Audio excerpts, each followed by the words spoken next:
Hello मेरे साथियों, भाई आज हम पढ़ने वाले हैं वन शॉट किसका, प्रॉफिट एंड लॉस यानी कि लाभ और हानि का। तो बच्चे लाभ और हानि के अंदर बहुत सारे इंटरेस्टिंग फैक्ट्स बताने वाला हूं, काफी अच्छी शॉर्ट ट्रिक्स बताने वाला हूं।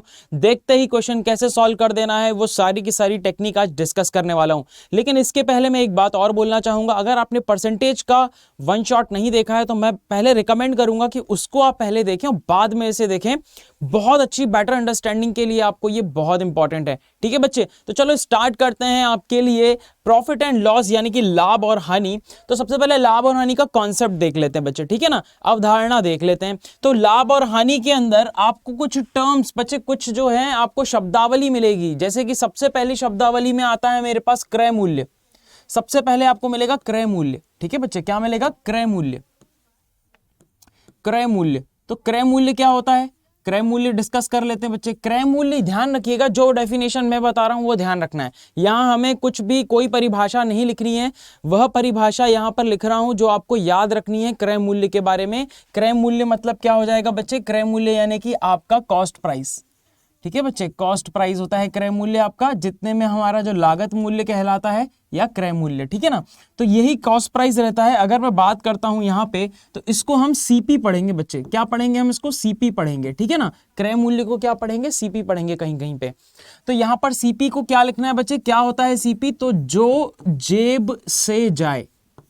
क्या होता है बच्चे? क्रय मूल्य जो जेब से जाए। याद रखिएगा बच्चे, जो जेब से जाए वह क्या है? आपका सीपी है, यानी क्रय मूल्य है, कॉस्ट प्राइस है। अगर मैं बोलूं विक्रय मूल्य क्या है, अगर मैं बच्चे बोलता हूं कि विक्रय मूल्य क्या है, तो आप क्या बोलेंगे? विक्रय मूल्य यानी कि सेलिंग प्राइस, यानी कि सेलिंग प्राइस। हाँ या ना बच्चे? सेलिंग प्राइस है ना, तो इसको हम पढ़ेंगे एसपी। इसको हम पढ़ेंगे क्या? एसपी। ठीक है ना, फॉर्मूला के रूप में जब हम लिखेंगे तो इसे हम पढ़ेंगे क्या बच्चे? एसपी। तो अब जो जेब से जाए वो सीपी यानी कि क्रय मूल्य, तो जो जेब में आए वह क्या होगा बच्चे? तो वह होगा एसपी हमारा। तो जो जेब में आए, है ना, तो जब हम कुछ बेचते हैं तो हमारी जेब में पैसा आता है ना, तो जो जेब में आए, जो जेब में आए। तो ये दो डेफिनेशन आपको याद रखनी है। क्लियर? तीसरी चीज होती है यहां पर अंकित मूल्य। तीसरी चीज जो आप जानेंगे यहां पर वह है अंकित मूल्य। यह तीन प्रकार के मूल्य आपको देखने को मिलेंगे। अंकित मूल्य, ठीक है, जिसे हम बोलते हैं मार्क्ड प्राइस। बच्चे आप लोग जाते हो मॉल वगैरह में, ठीक है, नहीं भी जा पाते मॉल वगैरह में तो किसी दुकान वगैरह पे जाते हो, तो वहां पर जो अंकित होता है बच्चे, प्राइस जो है ना, जो मूल्य अंकित होता है किसी भी वस्तु के ऊपर, वही कहलाता है मेरा मार्क्ड प्राइस या फिर अंकित मूल्य। इसको हम पढ़ते हैं एमपी के रूप में। ठीक है, एमपी या एमआरपी लिखा होगा। तो यह कौन सा मूल्य होता है? जो क्रय मूल्य को बढ़ाकर लिखा जाता है, जो क्रय मूल्य को बढ़ाकर अंकित किया जाता है, बढ़ाकर अंकित किया जाता है। ठीक है बच्चे, क्रय मूल्य को बढ़ा के अंकित किया जाता है, अंकित किया जाता है। क्लियर है कि नहीं? ठीक है, क्रय मूल्य को बढ़ाकर क्या किया जाता है बच्चे? अंकित किया जाता है। ध्यान रखिएगा, अंकित किया जाता है। अब इतनी सी बात जो है आपको पता होनी चाहिए थी। तो यहां पर अगली चीज क्या हो जाती है? लाभ पता है आपको, हानि पता है। लाभ हानि को और अच्छे डिस्कस करेंगे हम। ठीक है, ये तीन चीजें आपको पता होनी चाहिए थी। जरा लाभ और हानि को फटाफट से देख लो एक बार।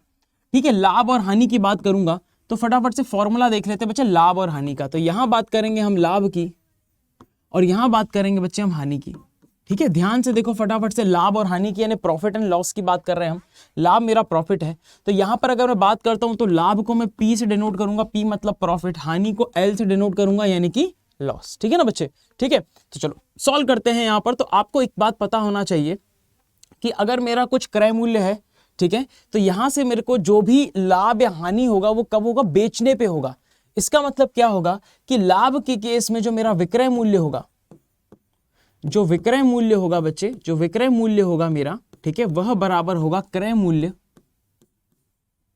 क्रय मूल्य प्लस लाभ, क्रय मूल्य प्लस लाभ, है ना। अगर इसको मैं फॉर्मूला के रूप में लिखना चाहूं तो क्या लिखूंगा? एसपी बराबर सीपी प्लस पी, है ना। सीपी मतलब कॉस्ट प्राइस है ना। पी मतलब क्या हो गया हमारे पास? ये।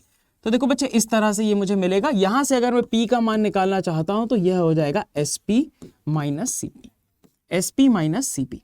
ठीक है बच्चे, एसपी माइनस सीपी, यानी कि विक्रय मूल्य में से जब आप क्रय मूल्य को माइनस कर देंगे तो आपको मिल जाएगा क्या, लाभ। बहुत बढ़िया भाई, इतनी बात तो आपको समझ में आ गई। अब यहां पर क्या होगा ना, लाभ प्रतिशत के रूप में दिया रहेगा या निकालना होगा। अगर निकालना रहे तो प्रतिशत जो होता है लाभ किसका होता है, तो ध्यान रखिए लाभ हमेशा किसका प्रतिशत होता है, क्रय मूल्य का। ठीक है, क्रय मूल्य का प्रतिशत होता है।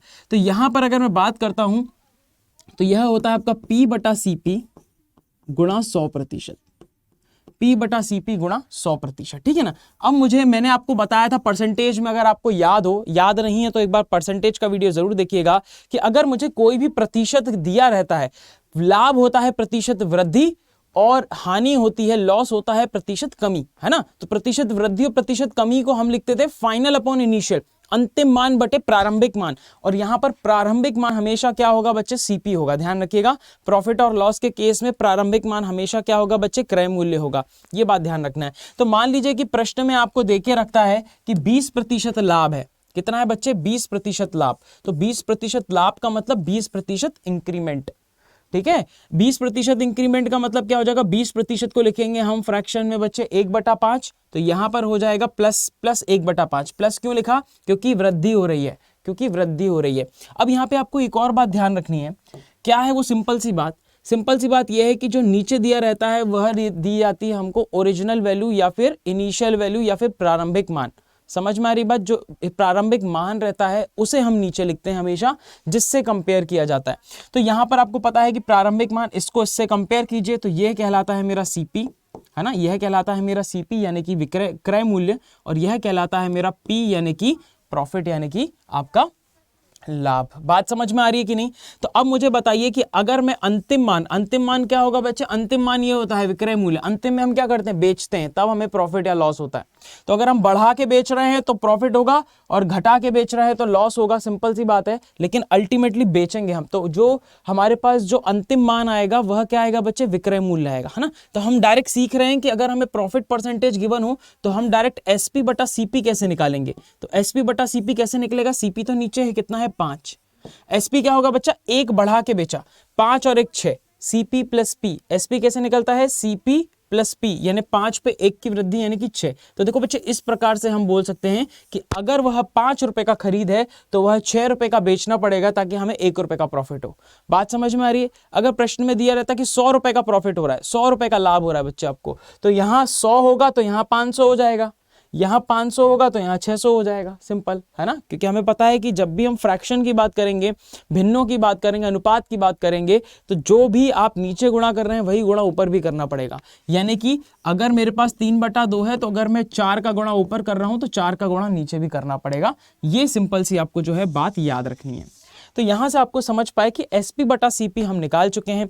अगर मुझे एसपी बटा सीपी गिवन हो, यानी एसपी और सीपी गिवन हो, तो मुझे प्रॉफिट परसेंट कैसे निकलेगा वो भी देख लो। तो मैंने देखूंगा कि 5 पे कितने की वृद्धि हो रही है, 1 की वृद्धि। 5 वाली चीज 6 में बेची जा रही है, यानी 5 में 1 की वृद्धि। तो मैं कैसे लिखूंगा इसको, फिर मैं ऐसे लिखूंगा कि 1/5 की वृद्धि हुई है। 1/5 का मतलब क्या होता है, 1/5 का मतलब 1/5 गुणा 100%। तो इसमें 100% का गुणा करेंगे, 5 का भाग देंगे तो 20% आ जाएगा। तो यही ध्यान रखना है आपको कि इससे आपको ये निकालना है और इससे ये निकालना है। अगर ये कर लेते हो तो बड़ी आसानी से क्वेश्चन सॉल्व कर सकते हैं। इसी तरह हानि की बात करेंगे, हानि में भी सेम कहानी है बिल्कुल। हानि क्या होता है बच्चे, हानि होता है जब सेलिंग प्राइस में बराबर क्या होता है बच्चे, जब सीपी को कम किया जाता है, यानी कि लॉस में बेचा जाता है ना। जब खरीद में से भी कम करके बेचा जाए तब एसपी बनता है यहाँ पर हानि के केस में आपका, यानी कि विक्रय मूल्य आपका। अब यहां पे अगर मैं बात करता हूं तो ठीक है, विक्रय मूल्य बराबर क्रय मूल्य माइनस लॉस माइनस हानि होगा, ये ध्यान रखना है आपको। इसके बाद अगर मैं बात करता हूं हानि के लिए, तो हानि क्या हो जाएगा, हानि इधर आ जाएगा, एसपी इधर आ जाएगा, तो यह हो जाएगा सीपी माइनस एसपी। ठीक है, तो ये ध्यान रखना है आपको, क्योंकि यहाँ पर सीपी बड़ा होता है बच्चे, क्रय मूल्य ज्यादा होता है, विक्रय मूल्य कम होता है, तभी हम बड़े में से छोटे को माइनस कर रहे हैं। उनके बीच का अंतर ही हानि कहलाएगा, उनके बीच का अंतर हानि कहलाएगा। ठीक है, यहाँ से अगर परसेंटेज लॉस की बात करता हूँ तो लॉस भी जो होता है बच्चे, जो आपका हानि होता है वह भी क्रय मूल्य का ही प्रतिशत होता है, क्रय मूल्य के में से ही निकाला जाता है, कैलकुलेट किया जाता है। तो L/CP गुणा 100%, इस प्रश्न का जो है मतलब यहाँ पर जो है इसका फॉर्मूला बनेगा। तो यहां पर अगर मान लीजिए आपको 15% का लॉस बोल रहा है बच्चे, 15% का क्या बोल रहा है, हानि हो रही है, तो हानि हमेशा क्या होगी, डाउनग्रेड होगी, नीचे जाएगी हमेशा। समझ में आ रही बात, कमी होगी।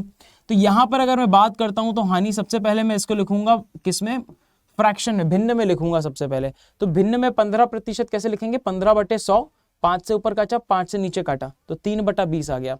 हानि है तो माइनस लगा देंगे, हानि है तो माइनस लगा देंगे। अब अगर मुझे लिखना है यहां पर, अगर मैं बात करता हूं, देखो ध्यान से, तो ये है मेरा सीपी, है ना, इससे कंपेयर कीजिए, तो ये सीपी है और ये है मेरा लॉस, ये है मेरा लॉस। तो अगर मैं बात करता हूं किसकी, एसपी बटा सीपी की, बच्चे देखो ध्यान से, अगर मैं एसपी बटा सीपी की यहां पर बात करता हूं निकालने के लिए, तो सीपी तो मेरा सिंपल 20 है, डायरेक्ट आ गया, और 20 में से 3 घटा के बेचा है, तो मतलब 17 मेरा क्या हो जाएगा, एसपी। तो देखो इस तरह से हम एसपी बटा सीपी निकाल सकते हैं। अब मुझे वापस से अगर परसेंटेज निकालना है, एसपी और सीपी देके रखा हुआ है, तो देखूंगा 20 में कितने की कमी आई है, 20 वाली चीज 17 में बेची गई है, 3 की कमी है 20 पे, 3 की कमी है 20 पे, इसमें 100 का गुणा कर देंगे आप, 100% का गुणा कर देंगे, 20 से काटेंगे 100 को, तो 5 बार कटेगा, 5 या 15 आपको वापस मिल जाएगा। ठीक है, क्वेश्चन करेंगे हम, एक एक करके सारे क्वेश्चन करेंगे, अभी सिर्फ मैं झलक दे रहा हूं आपको इसकी। आगे बढ़ते बच्चे, क्वेश्चन आ गया पहले आपके सामने, फटाफट से क्वेश्चन सॉल्व करते हैं हम और आगे बढ़ते हैं।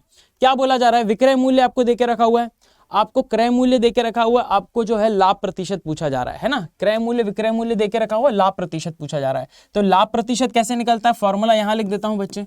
तो परसेंटेज पी बराबर होता है आपका पी बटा सीपी गुणा 100%, हाँ या ना।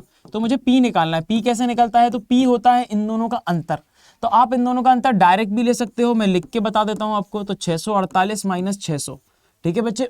इन दोनों का अंतर लेना है आपको, हमेशा याद रखना है, ठीक है। बड़े में से छोटे को माइनस करना है, तो आपको दिख रहा होगा एसपी बड़ा है, सीपी छोटा है, सिंपल सी बात है ना। पैसा माइनस में तो होगा नहीं यहाँ पे, आपका जो भी एसपी सीपी है वो क्या होने वाला है, आपको अंतर लेना, सिंपल। डायरेक्ट आपको प्रॉफिट मिल जाएगा, प्रॉफिट है 48 रुपए का।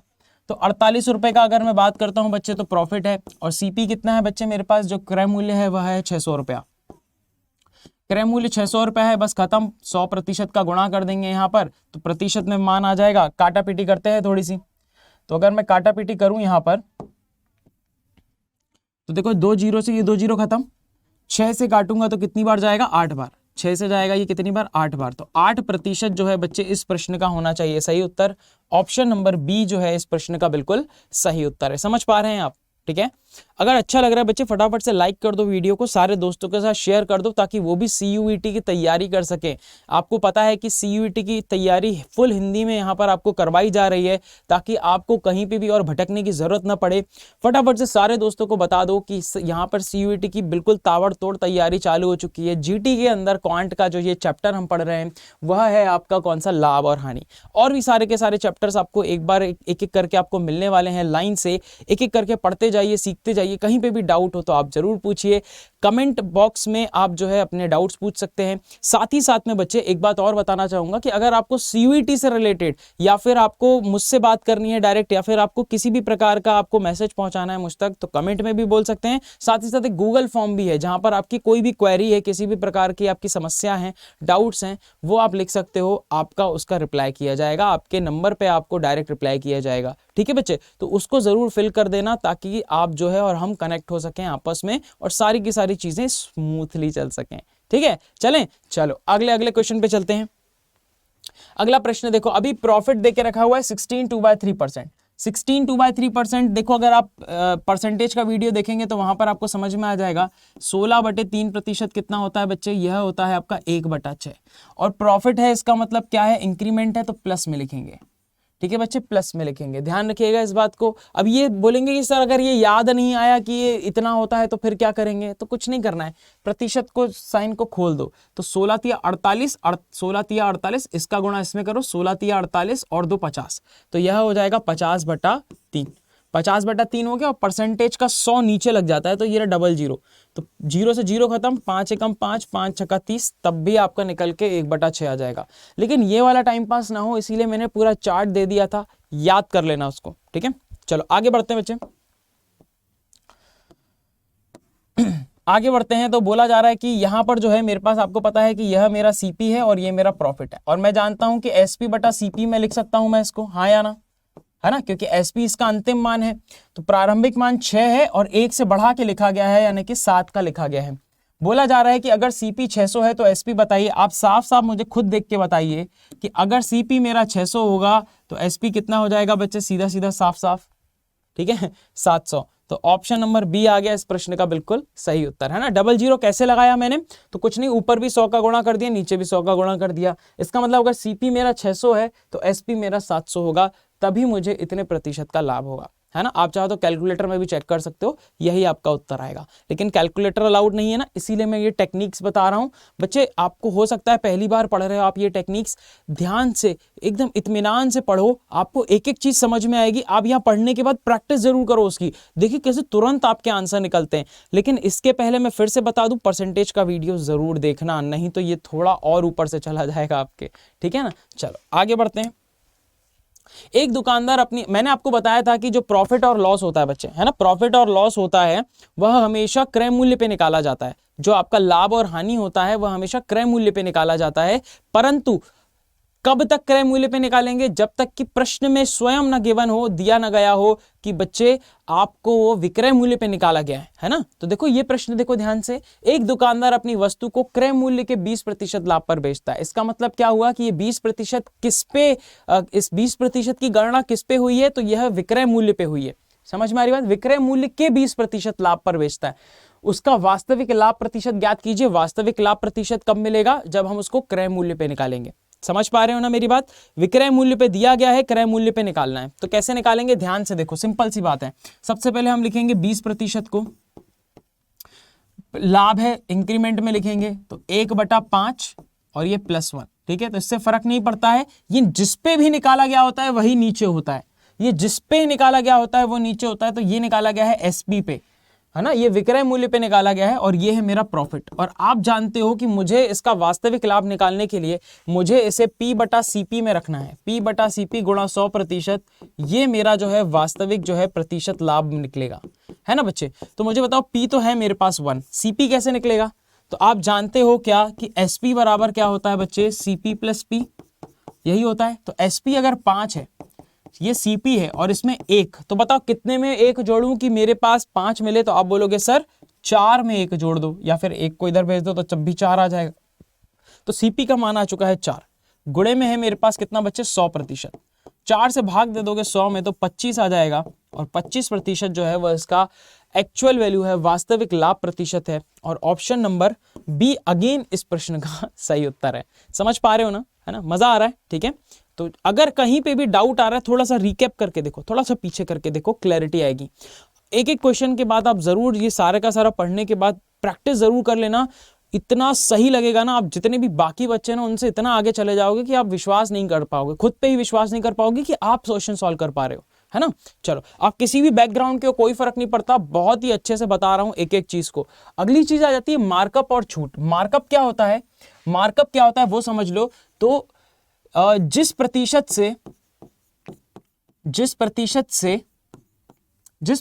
से क्रय मूल्य को बढ़ाकर अंकित किया जाता है, क्रय मूल्य को बढ़ाकर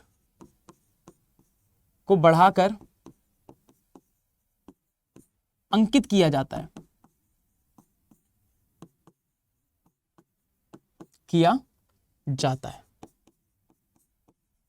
ठीक है बच्चे। तो इसको जो है M से डिनोट करेंगे हम। इसका मतलब कि अगर मैं बात करता हूं यहां पर, तो अभी अंकित किया जाता है, तो जब CP को हम बढ़ा के अंकित कर रहे हैं तो अंकित मूल्य मिलता है। तो यहां पर जो फाइनल वैल्यू मिलती है वो मिलती है अंकित मूल्य, यानी कि क्या, MP बराबर होता है आपका बच्चे CP + M, CP + M, यानी CP को जब आप बढ़ा देते हो M से, CP को जब M से बढ़ा देते हो तो आपको मिलता है क्या बच्चे, MP मिलता है ना। यहीं से अगर मैं बात करता हूं, M की बात करता हूं, तो M क्या होता है, M होता है MP - CP, यानी इन दोनों के बीच का अंतर होता है।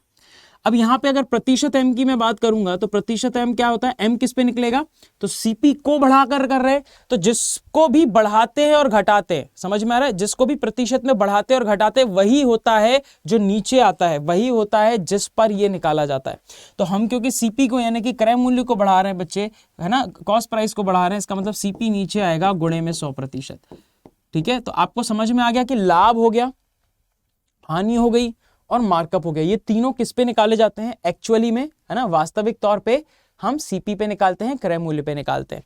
तो ये ध्यान रखना आपको फॉर्मूला, ठीक है, कुछ नया नहीं है, बस वही है कि जो आपको शब्द अलग अलग हैं सब प्रतिशत वृद्धि और कमी, हैं सब प्रतिशत वृद्धि और कमी। तो अगर मान लीजिए कि यहां पर जो है आपको मान लीजिए बोला जाता कि 10% से मान लीजिए कि 60% से बोल दिया, बढ़ा के लिखा है, 60% से बढ़ा के लिखा है, तो इसका क्या मतलब हुआ, 60% मतलब 3/5, तो मतलब 5 में 3 की वृद्धि। और आपको पता है कि इसका फाइनल मान कितना है, जो आपका अंतिम मान है वह MP है, इसका अंतिम मान MP है ना, और प्रारंभिक मान तो आपको पता ही है CP है। तो MP/CP कैसे निकलेगा, तो 5 तो है मेरे पास, 3 से बढ़ा के लिखा है 5 को, तो 8। तो देखो MP/CP कितना निकालना आसान हो गया।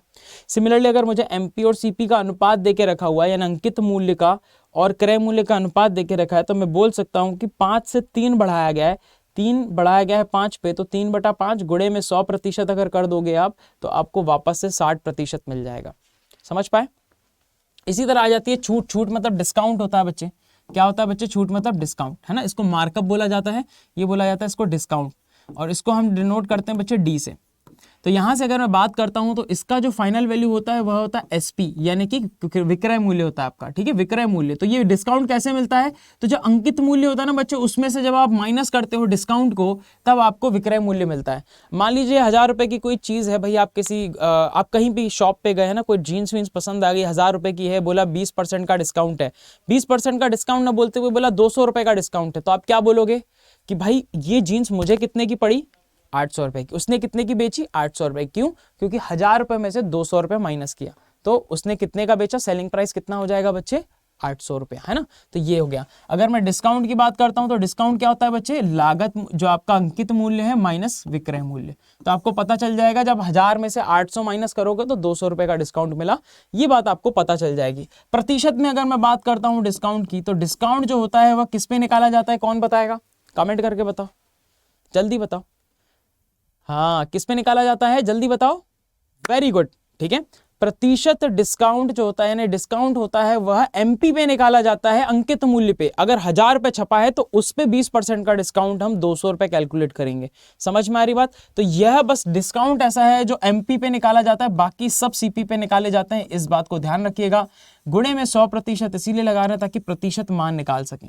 अब यहां पर अगर मैं एक बात बताऊं आपको, सिंपल सी, ठीक है बच्चे, अगर मैं यहाँ पर एक बात बताऊं आपको, तो बात क्या बताऊंगा कि यहाँ पर मान लीजिए कि मुझे 25% का डिस्काउंट देना है।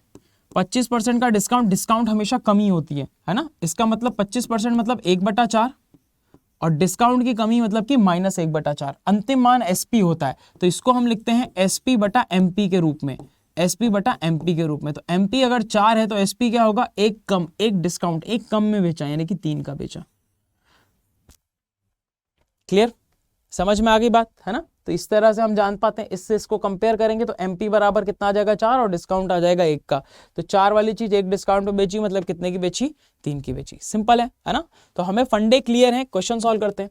देखो, अंकित मूल्य देके रखा हुआ है, विक्रय मूल्य देके रखा हुआ है, आपसे पूछ रहा है डिस्काउंट प्रतिशत बताओ। तो आपको पता है कि D कैसे निकलता है, तो D इन दोनों के अंतर से निकलता है। तो देखो 800 माइनस 480 कितना आएगा बच्चे, 800 माइनस 480, तो यह आएगा आपके पास 320, है ना। और हमको पता है कि परसेंटेज D कितना होता है आपका, तो यह होता है D/MP गुणे 100%। तो हम पुट कर देंगे बच्चे वैल्यू, तो यह आ जाएगा मेरे पास 320/800 गुणे 100%। अब देखो ध्यान से, 2 जीरो से 2 जीरो खत्म, 8 से घटेगा ये 4 और ये 0, 40। तो 40% का डिस्काउंट यहां पर मिला है। इस प्रश्न का सही उत्तर होगा ऑप्शन नंबर A। इस प्रश्न का बच्चे सही उत्तर होगा ऑप्शन नंबर A। मैं चाहूंगा कि एक बार आप इस प्रश्न को ट्राई करो। आप सभी लोग बच्चे इस प्रश्न को ट्राई करो एक बार, देखो क्या उत्तर आ रहा है यहाँ पे फटाफट से, है ना। ऑप्शंस आपके सामने हैं, एक बार ट्राई करो फटाफट से इसको।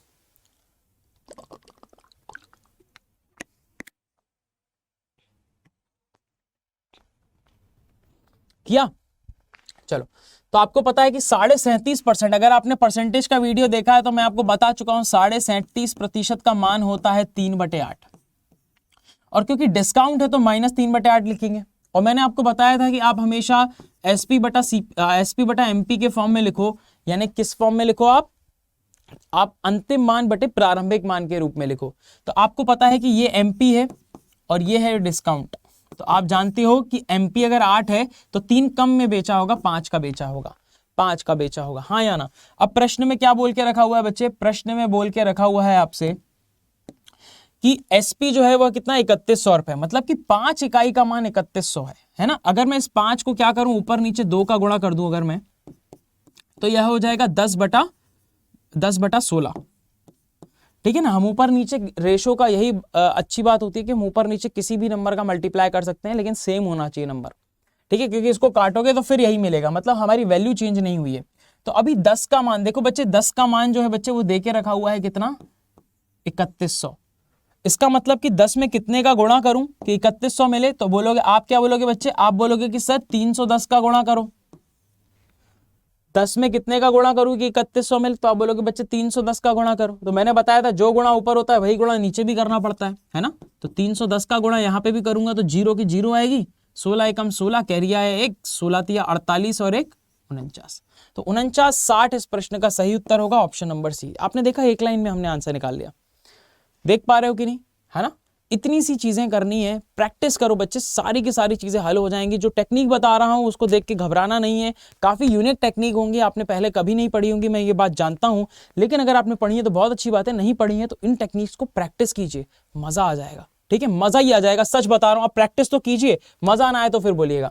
अगला प्रश्न है, मार्कअप देके रखा हुआ है 60% का। अभी थोड़ी देर पहले ही निकाला था कि अगर 60% का अगर मार्कअप है बच्चे, तो 60% को लिखेंगे 3/5। इसका मतलब 5 वाली 3 चीज को हमने 3 से बढ़ा के लिखा है, यानी कि MP बटा CP क्या होगा बच्चे, अंतिम मान बटे जो आपका प्रारंभिक मान है ना। तो यह हो जाएगा 5 में हमने 3 बढ़ाया तो कितना हो गया 8। क्लियर। तो आपको क्या देके रखा हुआ है, आपको MP देके रखा हुआ है, यानी कि 8 का मान देके रखा हुआ है 720। अब आप क्या बोलोगे कि सर 8 को 720 बनाने के लिए कितने का गुणा होगा, तो 8 नाम 72 और एक 0, तो 90 का गुणा हुआ होगा। अब 90 का गुणा ऊपर हुआ है तो 90 का गुणा नीचे भी कर दो। तो भाई 5 नाम 45 और ये 0 की 0, तो उसका मतलब इस प्रश्न का सही उत्तर कितना हो जाएगा, यानी कि CP जो होगा बच्चे, यानी कि क्रय मूल्य जो होगा वह क्या हो जाएगा आपका, क्रय मूल्य निकालना था ना। फाइंड लिखा हुआ है यहाँ पे क्रय मूल्य, यानी कि क्रय मूल्य ज्ञात करना है, क्रय मूल्य ज्ञात कीजिए। ठीक है बच्चे, यहाँ पे मार्कअप आपको देके रखा हुआ था, तो कितना आया मेरे पास 450, यानी कि ऑप्शन नंबर ए। क्लियर है। MP मतलब आपका अंकित मूल्य हो गया, मार्कअप आप जानते ही हैं। ठीक है, जितने प्रतिशत से हमने बढ़ाया है CP को, जितने प्रतिशत से बढ़ाया है ना, और ये हमारे पास फाइनली कितना आ गया 450। अगले प्रश्न पे चलते हैं। यदि क्रय मूल्य का विक्रय मूल्य से अनुपात 10 है, क्रय मूल्य और विक्रय मूल्य का अनुपात, क्रय मूल्य मतलब क्या, क्रय मूल्य मतलब CP और विक्रय मूल्य मतलब SP, है ना। तो अगर ये CP है और ये SP है, तो आपको क्या पता चल रहा है, इनका अनुपात देके रखा हुआ है, इनका अनुपात देके रखा हुआ है। सिंपल सा आपको ये देखना है कि 10 वाली चीज 11 में बेची गई है और आपको परसेंट प्रॉफिट बताना है। तो 10 वाली चीज 11 में बेची गई, तो कितने ज्यादा में बेची गई, एक ज्यादा में बेची गई, वही हमारा प्रॉफिट है। यानी कि SP और CP के बीच का जो अंतर होता है बच्चे, वही प्रॉफिट या लॉस होता है, ध्यान रखिएगा। ठीक है, तो अगर प्रॉफिट की बात कर रहा है तो अंतर पॉजिटिव में आएगा, और अगर आपको क्या बोला जा रहा है, नेगेटिव की बात करता है, यानी कि लॉस की बात करता है, तब भी पॉजिटिव ही आएगा, क्योंकि हमें अंतर ही लेना है हमेशा, है ना। बड़े में से छोटे को माइनस करना है, सिंपल। तो यहां पर ध्यान रखिएगा। ठीक है, तो हमने देखा कि भाई एक का अंतर है, एक का प्रॉफिट है, और CP क्या है वो ध्यान रखना है। तो CP क्या है बच्चे, मेरे पास पहला वाला क्रय मूल्य है, और का विक्रय मूल्य से लिखा हुआ है, तो जो पहले लिखा है वो पहले लिखा होता है, जो बाद में लिखा होता है वो बाद में लिखा होता है। तो पहले लिखा हुआ है 10 गुणे में 100% करेंगे, तो 1/10 अगर आपको पता था 10% होता है तो आपका उत्तर आ चुका था। लेकिन अगर आपको नहीं पता 1/10 को क्या लिखते हैं, तो गुणे में 100% कर दीजिए और आपके सामने 10% इस प्रश्न का सही उत्तर मिल जाएगा। क्या होगा बच्चे इस प्रश्न का सही उत्तर, ऑप्शन नंबर सी। आगे बढ़ते हैं। एक वस्तु के क्रय मूल्य और विक्रय मूल्य का अनुपात 20:1 है। 20:1 मतलब क्या कि बच्चे ये क्रय मूल्य है यानी कि CP है, और ये विक्रय मूल्य है यानी कि SP है, हाँ या ना। 20:1 में तो लाभ कितने का होगा बच्चे, तो लाभ होगा 1 का, वही सेम चीज। तो आपको पता है कि परसेंट P बराबर क्या हो जाएगा, 1 का लाभ होगा कितने पे, 20 पे, गुणे 100%। अब 1/20 अगर आपको पता है 5% होता है, तो आपका उत्तर आ चुका था। लेकिन नहीं पता है तो गुणे में 100% करेंगे, 0 से 0 कटा, 2 से काटोगे 5 बार कट जाएगा, या 20 पंजे भी डायरेक्ट काट सकते थे। अगर आपको पहाड़े याद है, पहाड़े याद कर लीजिए, है ना, एटलीस्ट 10 तक के याद कर लीजिए, और फिर धीरे धीरे करके आगे बढ़ाते जाइए, ठीक है ना। तो यहाँ पर अगर मैं बात करता हूँ, पहाड़े याद करने की बहुत अच्छी टेक्निक है। ठीक है, मैं आप वीडियो देखेंगे आपको, तो आपको लिंक मैं डलवा दूंगा डिस्क्रिप्शन बॉक्स में। ठीक है, तो उसको ज़रूर देखिएगा, बहुत इंपॉर्टेंट वीडियो है। उससे आपको पहाड़े कैसे याद करने हैं, किस तरह से याद करने हैं, वो मैंने वहाँ पे टेक्निक बताई गई है ना, माइंड कैलकुलेशन बताया हुआ मैंने। तो यहाँ पे जो इस प्रश्न का उत्तर है क्या है, ऑप्शन नंबर सी है। आगे बढ़ते हैं। एक व्यक्ति एक वस्तु को 700 रुपए में बेचता है, ठीक है, जिसके क्रय मूल्य का 1/10 लाभ है। क्रय मूल्य का 1/10 लाभ है, इसका मतलब आपको डायरेक्ट लाभ दे के रखा हुआ है। कितना जो लाभ है बच्चे वो दे के रखा हुआ है, डायरेक्ट कितना दे के रखा हुआ है, आपको दे के रखा हुआ है 1/10। अगर लाभ 1/10 है तो प्रतिशत लाभ निकालने के लिए क्या करना है, आपको 100% का मान करना है, डायरेक्ट 10%। इस प्रश्न का क्या हो जाएगा, सही उत्तर। खत्म, कुछ भी नहीं था इस क्वेश्चन को और कोई सॉल्व करने की जरूरत ही नहीं थी, क्योंकि आपसे पूछा जा रहा है लाभ प्रतिशत क्या होगा। क्रय मूल्य का ही तो 1/10 लाभ होता है, जो हम ये प्रतिशत निकाले हैं वो किसका होता है, क्रय मूल्य का ही होता है ना। तो क्रय मूल्य का 1/10 लाभ मतलब होता है कि अगर क्रय मूल्य 10 है तो लाभ होगा 1, है ना। अगर क्रय मूल्य 10 है तो इसका 1/10 निकालोगे तो लाभ होगा कितना, 1। तो यही बोला जाता है। इसी तरह से हम डायरेक्ट बोल सकते हैं कि नीचे वाला क्रय मूल्य है और ऊपर वाला लाभ है, खत्म। ठीक है, हमारे पास 10% इस प्रश्न का डायरेक्ट उत्तर आ गया है। अगले प्रश्न पे चलते हैं। जब एक किताब 24 रुपए में बेची जाती है बच्चे, जब एक किताब 24 रुपए में बेची जाती है तो विक्रेता को 20% की होती है हानि, ठीक है। और मेरा नाम है महेंद्र केशवानी, ठीक है, लिख लीजिएगा। आगे बढ़ते हैं। तो बच्चे जब एक किताब 24 रुपए में बेची जाती है तो विक्रेता को 20% की होती है हानि। यदि वह इसे 29 रुपए में बेचता है तो उसे उसका लाभ या हानि क्या होगा, ठीक है, उसे क्या होगा, लाभ या हानि क्या होगा। तो सिंपल सी बात है, यहां समझो एक और बात, यहां एक और कॉन्सेप्ट समझा रहा हूं कि जो बच्चा सीपी होता है ना, सीपी जो प्रारंभिक मान होता है वह 100% के बराबर होता है। ये बात मैं आपको बता चुका हूं पहले ही। जो प्रारंभिक मान होता है वो हमेशा 100% होता है ना, क्योंकि वही प्रारंभ में था। अब प्रतिशत की बढ़ोतरी और घटोतरी यानी कि वृद्धि और कमी के बाद हमें पता चलता है, इंक्रीमेंट और डिक्रीमेंट के बाद पता चलता है कि उसका जो फाइनल वैल्यू है, जो उसका एसपी बनेगा, जो सेलिंग प्राइस बनेगा, विक्रय मूल्य बनेगा, वह ज्यादा होगा या कम होगा प्रतिशत में। तो मान लीजिए कि अगर मैं यहां पर बात करता हूं सीपी की, ठीक है, तो अब अगर मुझे यहां पर क्या हो रहा है बच्चे, देखो ये दोनों ही केस में एसपी बनेगा, ये दोनों ही केस में एसपी बनेगा। लेकिन अगर मेरे पास क्या है, यहां पर मान लीजिए प्रॉफिट है कितने का, 10% का, और यहां पर मैं लिख रहा हूं बच्चे लॉस, तो 10% का प्रॉफिट हुआ, मतलब इसमें 10 बढ़ के मिलेगा, तो एसपी बनेगा 110। तो एसपी कितना बच्चे का बनेगा, 110% बनेगा। समझ में आ रही बात। सीपी 100% है, हम 100% मान के चलेंगे। लाभ अगर 10% का हो रहा है तो एसपी बन जाएगा 10 + 100 110%। अगर हानि की बात करता हूं मैं, अगर हानि यानी कि लॉस की बात करता हूं, मान लीजिए कि लॉस हो रहा है मुझे 20% का, 20% का लॉस हो रहा है, तो 100 में 20% कम हो जाएगा, तो अब भी एसपी ही मिलेगा मुझे, लेकिन कितना मिलेगा, 80% मिलेगा। समझ में आ रही बात। इसका मतलब क्या हुआ कि अगर मुझे 20% की हानि होती है तो जो मुझे वैल्यू मिलेगी वह मिलेगी 80% की। कौन सी वैल्यू मिलेगी, एसपी की वैल्यू मिलेगी, यानी विक्रय मूल्य मिलेगा मुझे। जब एक किताब 24 रुपए में बेची जाती है, 24 रुपए विक्रय मूल्य देके रखा हुआ है, इसका मतलब कि 80% का मान 24 रुपया है। बात समझ में आ रही है कि नहीं, ठीक है। 80 रुपए का मान कितना है, 80% का मान कितना है बच्चे, 24 रुपया है। अब हमें क्या निकालना है, हमें निकालना है 100%, क्योंकि हमें निकालनी है सीपी, है ना। तो 100% निकालने के लिए पहले दोनों तरफ 8 से भाग दे दूंगा, 8 से भाग दे दूंगा तो मुझे मिल जाएगा 10%। 8 से दिया तो 10, 8 से दिया तो 3 रुपए, है कि नहीं, 3 रुपए। अब बताओ कि 10 से हम 100 कैसे बनाते हैं, तो हमने कितनी बार बताया आपको 10 से 100 कैसे बनाते हैं, एक जीरो यहां ऐड कर दो तो एक जीरो यहां ऐड कर दो। तो बच्चे देखो ये आपके पास आ गया क्रय मूल्य, ये आ गया आपके पास क्रय मूल्य, यानी कि सीपी आ गई आपके पास। तो सीपी कितना है बच्चे, क्रय मूल्य कितना है बच्चे, 30 रुपए है इस प्रश्न का, है ना। इस प्रश्न का जो क्रय मूल्य है, जो प्रश्न दिया गया है उसमें क्रय मूल्य है 30 रुपए। यदि वह 29 रुपए में बेचता है तो लाभ या हानि क्या होगा। अब अगर 30 वाली चीज बच्चे अगर 29 में बेची जाती है तो क्या होगा, लाभ ही होगा कि हानि होगी। 30 का खरीद रहा है और 29 का बेच रहा है बच्चे, तो क्या होगा, हानि ही होगी। तो सिंपल सी बात है कि भाई यहाँ पर जो हानि होने वाली है वो कितने की होने वाली है, -1 की। दिख रहा है -1, हाँ, तो 1 रुपए की हानि होने वाली है। माइनस का मतलब सिंपल सी बात है, हानि 30 का खरीदा 29 का बेचा तो 1 रुपए का होगा हानि। तो बच्चे इस प्रश्न का उत्तर कितना आ जाएगा मेरा, 1 रुपया। अगले प्रश्न की तरफ चलते हैं। अगले प्रश्न में बोला जा रहा है कि एक आदमी एक वस्तु को 20% लाभ पर, क्या बोला जा रहा है बच्चे, 20% जो है लाभ पर बेचना चाहता है, लेकिन वह वास्तव में 20% हानि पे बेचता है। इसका क्या मतलब हुआ, इसका मतलब यह हुआ कि जो मेरा विक्रय मूल्य शुरू में था, यानी कि जो SP1 था बच्चे, जो SP1 था, मैंने आपको बताया कि अगर सीपी मेरा 100% है, अगर वो लाभ पे बेचना चाहता है, 120% पे बेचना चाहता है, ठीक है, तो 20% लाभ पे बेचने का मतलब क्या हो गया, 120%, है ना बच्चे, क्या हो गया बच्चे, 120% हो गया, तो ये SP1 हो गया। इसी तरह अगर अनुपात में मैं ले लेता हूं SP2 मतलब कि अब कितने का बेच रहा है, वास्तव में कितने का बेच रहा है, वो 20% हानि पे बेच रहा है, मतलब कि कितने का बेच रहा है, वो 80% का बेच रहा है। समझ में आ रही है बात, फिर से बोल रहा हूं, ध्यान से सुनिए कि पहले वो बेचना चाहता था, बेचने का मतलब विक्रय मूल्य, बाद में भी बेच ही रहा है मतलब विक्रय मूल्य। बोला जा रहा है कि पहले वह 20% लाभ पे बेचना चाहता था, लेकिन वह 20% हानि पे बेच देता है। तो पहले 120% का बेचना चाह रहा था, लेकिन 80% का ही बेच रहा है। इसका क्या मतलब, वो सिंपल सा तरीका है बच्चे, यहां पर आप बोल सकते हो कि यहाँ पर 10-10% से दोनों तरफ काट दिया, तो ये 12:8 आ गया ना, 0-0 काट दिया, परसेंट काट दिया। अभी प्रश्न में बोला जा रहा है कि इसने कितने का बेचा है बच्चे, इसने बेचा है 20% हानि पे 480 रुपए का। इसका मतलब कि ये जो वैल्यू है ना, ये कितनी है मेरी, ये अनुपात है ना, तो ये कितना है मेरा, 480 है। कितना है बच्चे, ये 480 है, ये 8 नहीं है, यहाँ पर जो बेचा गया है ना, ये 480 है।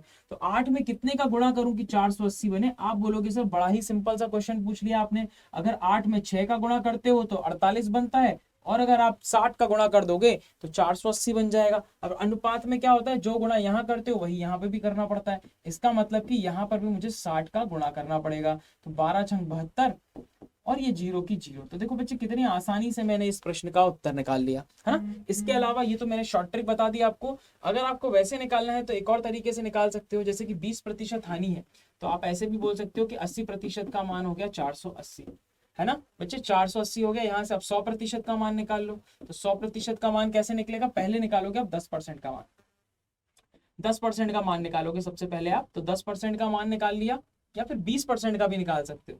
चलो 20% का निकाल लेते हैं, क्यों, क्योंकि हमको निकालना है 120% का मान बाद में। तो यहाँ पे हमने पहले 20% का मान निकाल दिया, मतलब दोनों तरफ हमने क्या कर दिया बच्चे, 4 से भाग दे दिया। ठीक है, क्या कर दिया, दोनों तरफ हमने 4 से भाग दे दिया, तो 4 से भाग दिया तो ये हो गया 120। अब हमें क्या करना है, हमें निकालना है कितना, 120%, तो दोनों तरफ 6 से गुणा कर दिया, तो ये बन जाएगा मेरा 120%। ठीक है, क्यों 120% मतलब 100 पे 20% की वृद्धि, यानी कि लाभ पे वो कितने का बेचना चाह रहा था वो पूछा जा रहा है आपसे। तो यहाँ पर हो जाएगा बच्चे 720 रुपया। देखो इस तरह से भी आप आंसर निकाल सकते हो, बड़े ही आसानी से, आपको एक्स वैक्स वाई जेड कुछ लेट करने की जरूरत नहीं है, बड़े ही आसानी से हम इस प्रश्न को सॉल्व कर सकते हैं। आगे बढ़ते हैं नेक्स्ट क्वेश्चन की तरफ। देखो दिख रहा है 720, इसमें इस ऑप्शन नंबर ए क्या होगा इस प्रश्न का सही उत्तर, करके देखते हैं एक और बार। एक वस्तु को 140 रुपए में बेचने पे एक व्यापारी को 9% की हानि होती है, 30% का लाभ प्राप्त करने के लिए उसे इस वस्तु को किस कीमत पर बेचना होगा। देखो बिल्कुल सेम टू सेम क्वेश्चन आ गया, वही SP1 अनुपात SP2। ठीक है, हम डायरेक्ट करेंगे, तो 140 का बेच रहा है, मतलब स्टार्टिंग वाला वैल्यू 140 रुपए दे के रखा हुआ है आपको। ठीक है, और उसको 9% की हानि हो रही है, मतलब 91% पे बेच रहा है वो उसको। अगर CP मेरा 100% है, तो 9% की हानि मतलब 9 रुपए कम हो जाएगा, यानी 91% पे बेचेगा। इसका मतलब क्या कि 30% का लाभ मतलब 130% हो जाएगा।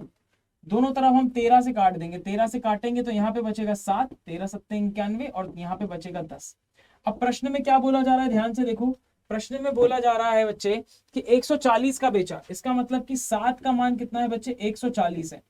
7 को 140 बनाने के लिए कितने का गुणा होगा, तो आप बोलोगे कि आप गुणा कैसे निकालोगे, इस 7 का इसमें भाग दे दो, तो 7 दूनी 14 और 0 की 0, तो इस तरह से भी आपको मिल जाएगा।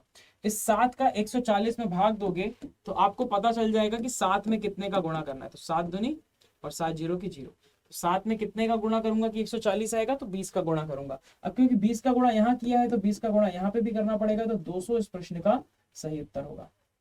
200 बच्चे क्या होगा इस प्रश्न का बिल्कुल सही उत्तर, दिख रहा है कहीं पे 200, ऑप्शन नंबर डी क्या होगा इस प्रश्न का बिल्कुल सही उत्तर। क्लैरिटी आ रही है कि नहीं, दोनों तरफ 13 से काटा, 7 का मान आ गया मेरे पास कितना, 7 का मान आ गया मेरे पास 140, तो यहाँ पर मुझे मिल जाएगा कितना, 10 का मान 200 रुपया, सिंपल है ना। आगे बढ़ते हैं, अगले प्रश्न की तरफ चलते हैं। ठीक है, अगला प्रश्न की तरफ चलते हैं। देखो बच्चे अगले प्रश्न में क्या बोला जा रहा है, ठीक है, अगले प्रश्न में क्या बोला जा रहा है कि राम गिरीश को एक वस्तु, ठीक है, राम गिरीश को एक वस्तु 20% के लाभ पर बेचता है।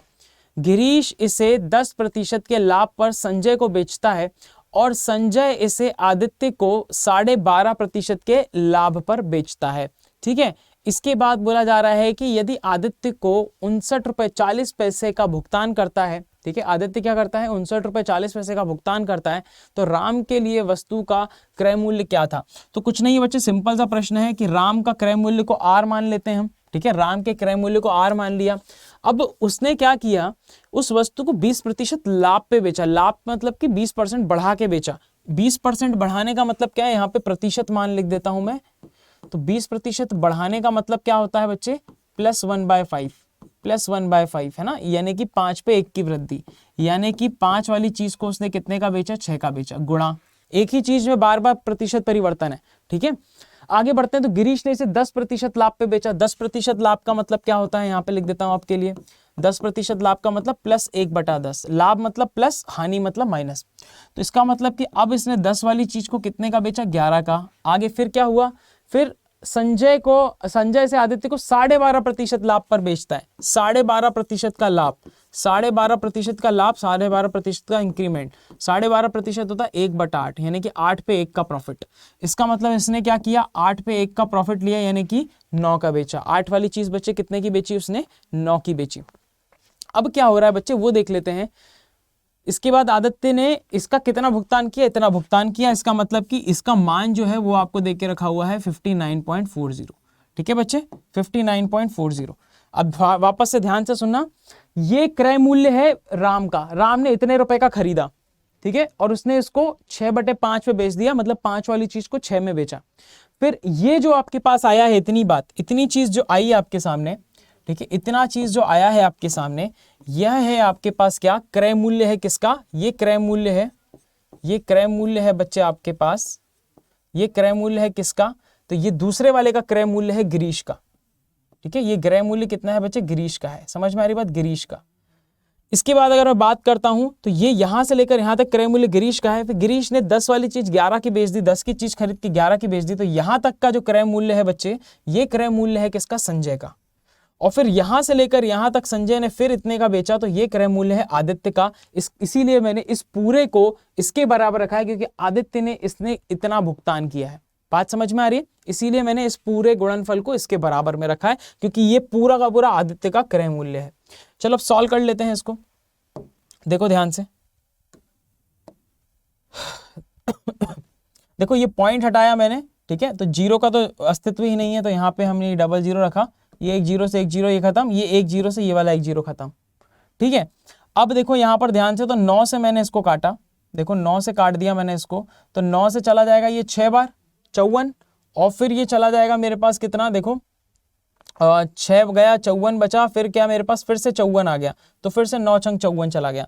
ठीक है, और 11 छंग 66 होता है, तो 11 छंग 66 से ये पूरा का पूरा कट गया एक बार। इसका मतलब ऊपर यहाँ कुछ नहीं बचा, यहाँ पे पूरा कुछ नहीं बचा, 1 बचा हुआ है, नीचे बचा है 5 8 40। इसका मतलब आर का मान कितना हो गया बच्चे, यहाँ पे नीचे 40 है, उधर जाके गुणनफल में 40 आएगा, तो आर का मान आ गया 40। इसका मतलब कि राम का जो क्रय मूल्य था, इसका जो लागत मूल्य था, वह कितना था, कॉस्ट प्राइस कितना था, 40 रुपया। ऑप्शन नंबर ए इस प्रश्न का आ गया बच्चे सही उत्तर। देखिए एक लाइन में आंसर निकाल रहे हैं हम लोग, ठीक है ना। तो आपको बस करना क्या है, इन चीजों की प्रैक्टिस करनी है, सब चीजें आपको आसान लगने लग जाएंगी।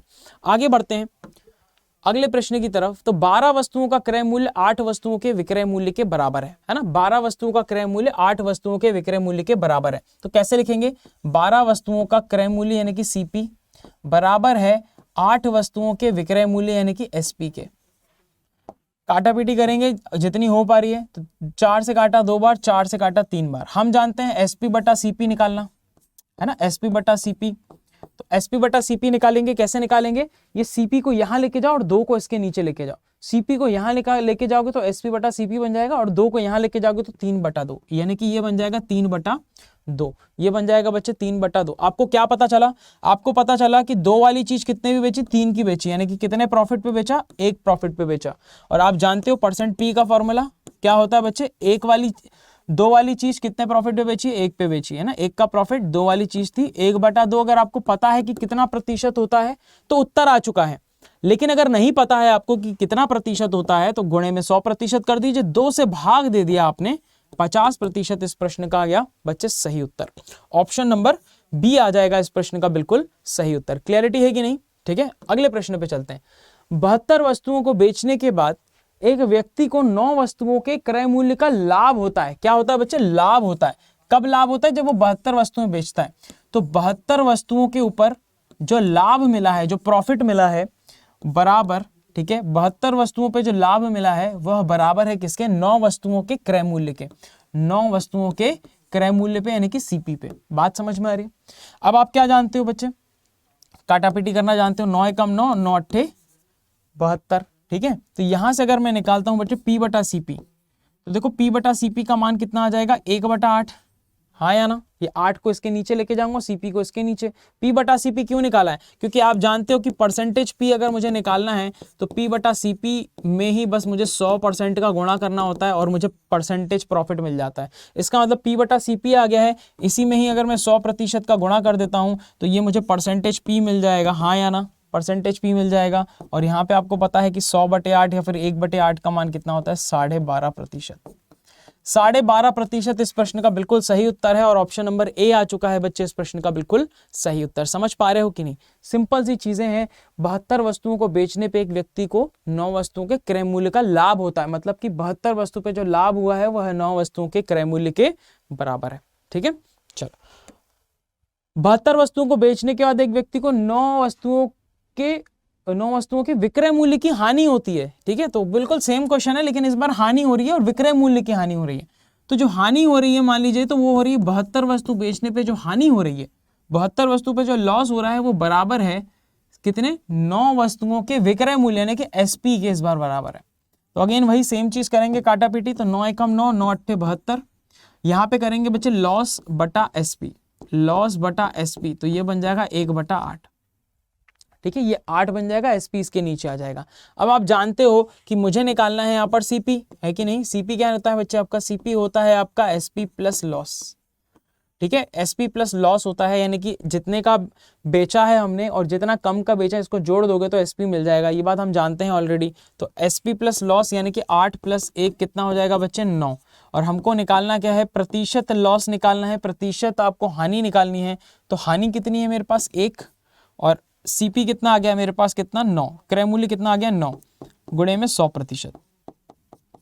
अब अगर आपको पता है कि 1/9 को हम क्या लिखते हैं, आप जानते हो क्या लिखते हैं हम? 11 सहित 1/9 या फिर 11.11%, यानी कि ऑप्शन नंबर बी जो आ जाएगा बच्चे इस प्रश्न का बिल्कुल सही उत्तर आ जाएगा। ठीक है, समझ पा रहे हो ना? बहुत ही सिंपल है बच्चे, बिल्कुल भी घबराने वाली कोई चीज ही नहीं है ना? सिंपल सिंपल सी चीजें हैं, फटाफट से हमें इसे सॉल्व करना है। इस प्रकार के सारे क्वेश्चंस आपको मिल जाएंगे, प्रैक्टिस करनी है और कुछ भी नहीं करना है। ठीक है, तो ये टेक्निक को समझो और प्रैक्टिस करो और उत्तर निकालो फटाफट से।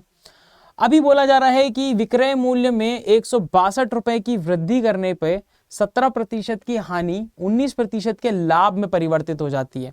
तो अभी क्या हुआ ना कि मैंने, ये मेरा सीपी होता है, ठीक है बच्चे, ये होता है सीपी क्रय मूल्य है ना। यहाँ पे 0 प्रॉफिट और 0 लॉस होता है।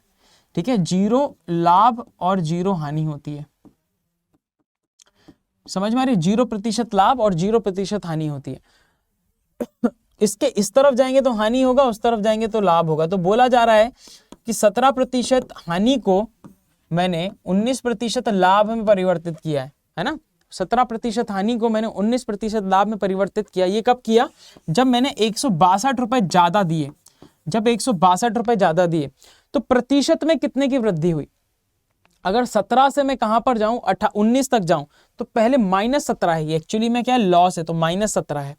तो पहले -17 पे 0 पे आऊंगा, फिर 0 से जाऊंगा 19 पे। तो टोटल कितना ट्रैवल किया? जल्दी बताओ, टोटल कितना ट्रैवल किया? तो टोटल मैंने 36% ट्रैवल किया। अगर प्रतिशत के रूप में अगर मैं बोलूं तो टोटल यहां से लेकर यहां तक का जो अंतर आएगा बच्चे 19 माइनस ऑफ 17 है ना। बड़े में से छोटे को घटाते हैं हमेशा, तो यह आएगा आपका 36%। कितना आएगा बच्चे? 36%। इसका मतलब 36% जो है वह किसके बराबर है? ये कब आया? जब 162 रुपए बढ़ाए गए, यानी कि 162 36% के बराबर हो जाएगा। अब आपको कुछ नहीं करना, यहाँ पे काटापीटी करनी है आपको छोटी मोटी सी। तो जरा फटाफट से काटापीटी कर लेते हैं। दोनों किससे कट रहे हैं बच्चे? तो दोनों मेरे 2 से कट रहे हैं। ठीक है, 2 से कट रहे हैं और 9 से भी कट रहे हैं। तो 2 और 9 मतलब 18 से कट रहे हैं। तो 18 से काट देते हैं तो 18 दूनी 36 होता है आपका। ठीक है, और 18 नम्मा होता है आपके पास कितना? 162। कितना होता है बच्चे? 18 नम्मा 162।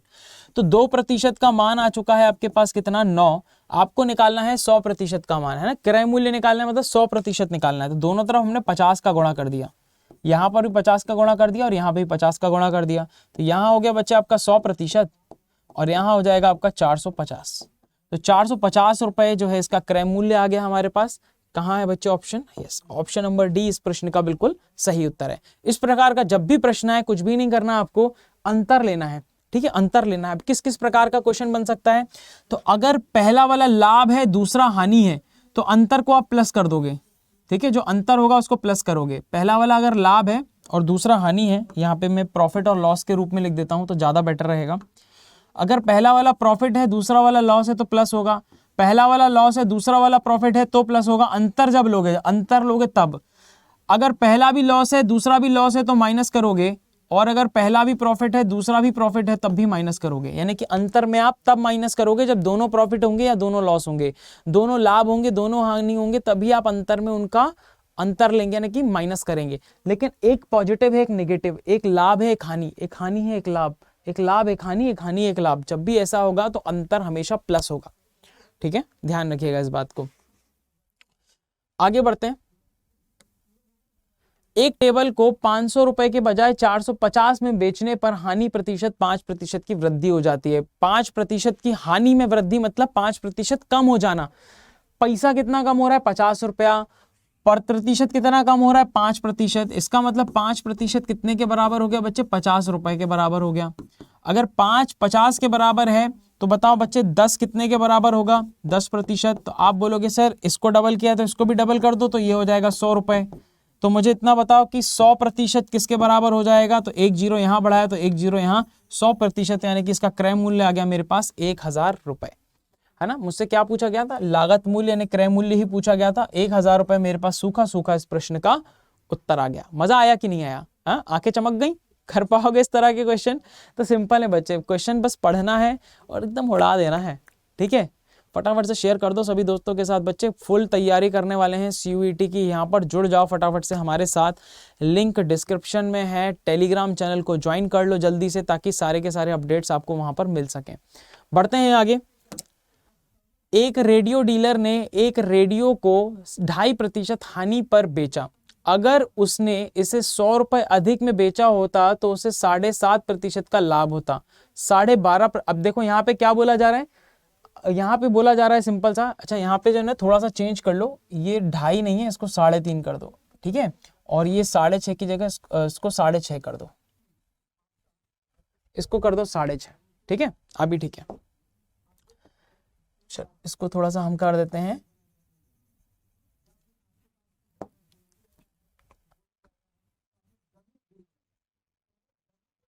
ठीक है। तो हमने क्या कर दिया, अच्छे इसको थोड़ा सा हमने मिटा दिया हल्का सा, और हम इसको जो है थोड़ा सा चेंज कर रहे हैं। चेंज क्या करेंगे इसमें, तो इसको हमने बना दिया 3.5 और इसको बना दिया हमने 6.5। क्लियर? तो ये बन गया हमारे पास नए प्रतिशत आ गए। बोला जा रहा है 3.5% की हानि है और 6.5% का लाभ, है ना। ये अंतर कब आया? जब 100 रुपए अधिक में बेचा। इसका मतलब इन दोनों का अंतर को हम योग करेंगे, 3.5 और 6.5 होता है 10%।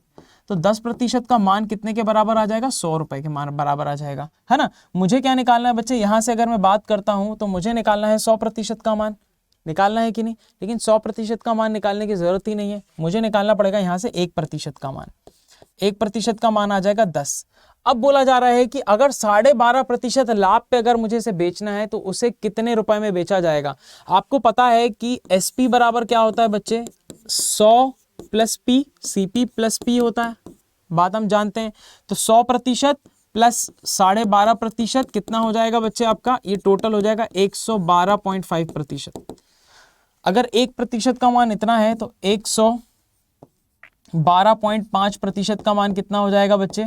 आपको पता है इसी में बस 10 का गुणा हो जाएगा, जो यहाँ पर है उसमें 10 का गुणा यहाँ लिख दो, जो यहाँ पे उसका 10 का गुणा यहाँ लिख दो, तो ये हो जाएगा 1125 रुपए। तो बड़ा ही सिंपल सा क्वेश्चन था, बड़ा ही आसानी से हमने इसका आंसर निकाल दिया। कौन सा है बच्चे? Option 1125, option number B. 1125 option number B आने वाला है इस प्रश्न का बिल्कुल सही उत्तर। मजा आया कि नहीं आया? जल्दी बताओ एक बार, है ना, कमेंट करके बताओ। क्लियर है? चलो आगे बढ़ते हैं। एक वस्तु को 10% लाभ पे बेचा गया, ठीक है, बहुत अच्छी बात है। अगर इसे 20% कम में खरीदा गया होता और 180 रुपए अधिक में बेचा जाता तो 40% का लाभ होता। उस वस्तु का प्रारंभिक क्रय मूल्य ज्ञात कीजिए। अब देखो जरा ध्यान से, मैं यहाँ पर प्रारंभिक और अंतिम की बात होगी तो सीपी और एसपी लिख रहा हूं यहाँ पर, ठीक है बच्चे। सीपी मतलब आपका क्रय मूल्य, एसपी मतलब विक्रय मूल्य। यहां पर लिख रहा हूं मैं क्या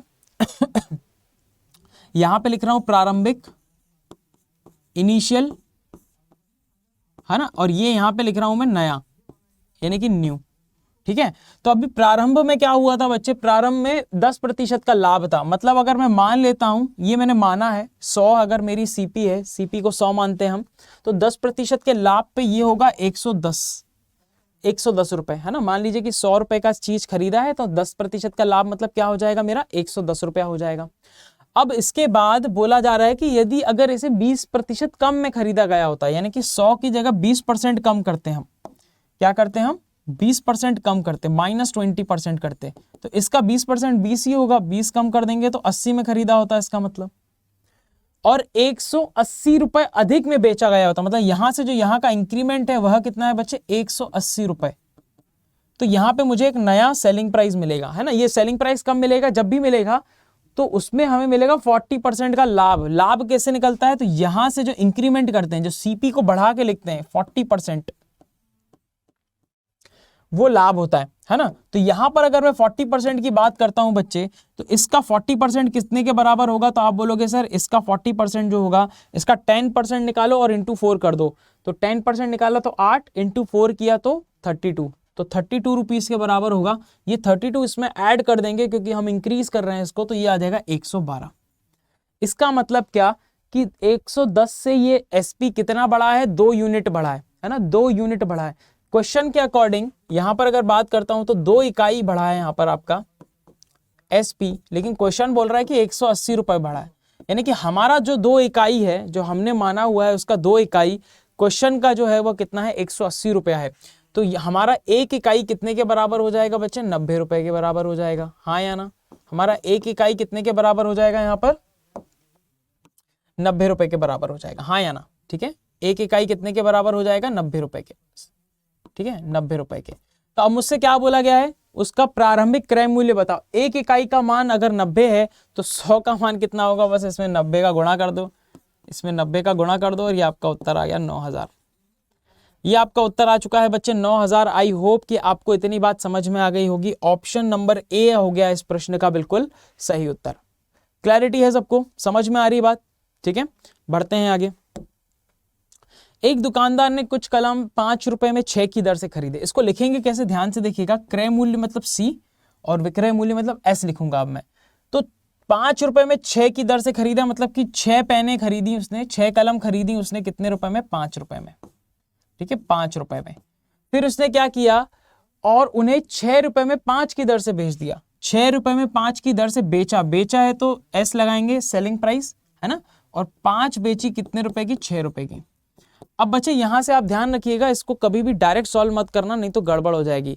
हमेशा प्रॉफिट या लॉस निकालने के लिए जो आप इसका अंतर निकालोगे ना, वह क्वांटिटी सेम होना चाहिए, मात्रा समान होनी चाहिए। अब देखो मात्रा समान करने के लिए क्या करेंगे, तो 5 और 6 को जब समान करना है तो इनका लेंगे हम लघुत्तम समापवर्ती एलसीएम। एलसीएम अगर आपको पता है कि ये दोनों का कोई भी टेबल में नहीं आते, अगर ये दोनों किसी के भी टेबल में नहीं आते तो इसका गुणा यहां कर दो और इसका गुणा यहां, यानी कि 6 पंजे भी 30 होता है और 5 छक्का भी 30 होता है। तो अब इन दोनों की क्वांटिटी हो चुकी है बराबर।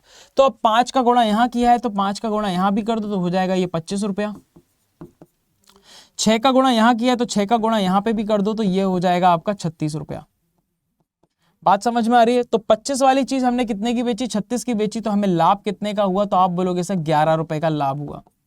11 रुपए का लाभ। अगर इस प्रश्न में लाभ पूछा होता तो हम 11 रुपए बोलते, लेकिन हमसे पूछा है क्या, लाभ या हानि प्रतिशत। तो हो तो लाभ रहा है कितने का, 11 का। कितने पे हो रहा है, तो कॉस्ट प्राइस पे, यानी कि 25 रुपए पे हो रहा है। 25 रुपए पे हो रहा है बच्चे। यहाँ पे 100% का मान यहाँ पे लिख देंगे हम, 4 से कटेगा ये, 44%। इस प्रश्न का सूखा सूखा उत्तर हमारे सामने आ चुका है क्या कहीं पे, यस। ऑप्शन नंबर बी में क्या है बच्चे, 44%, और यही क्या है हमारे इस प्रश्न का बिल्कुल सही उत्तर।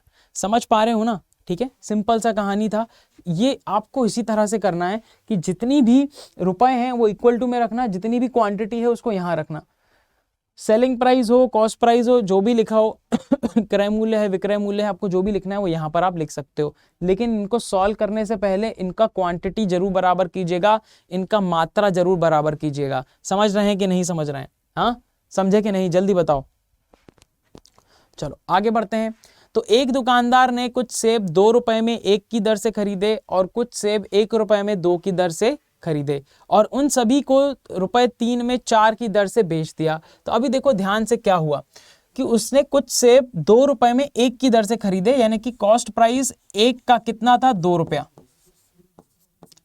और कुछ सेब 1 रुपए में 2 की दर से खरीदे, यानी कि 2 खरीदे कितने के, 1 रुपए में।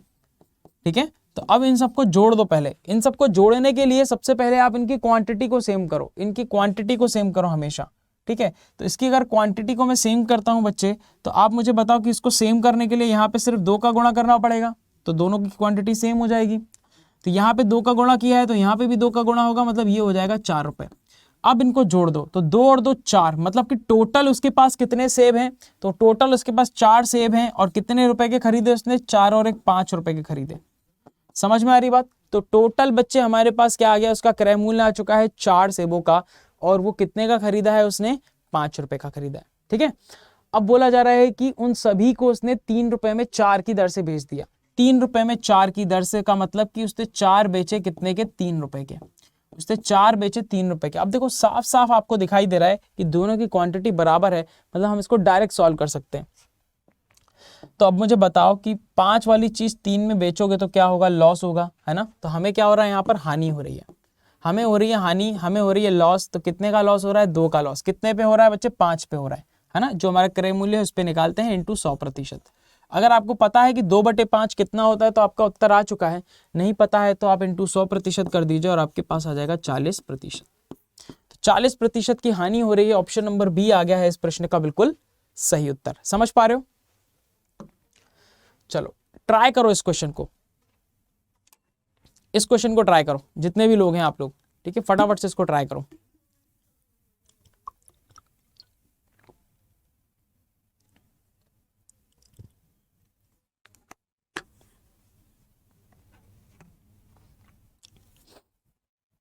कर लिया ट्राई, पक्का?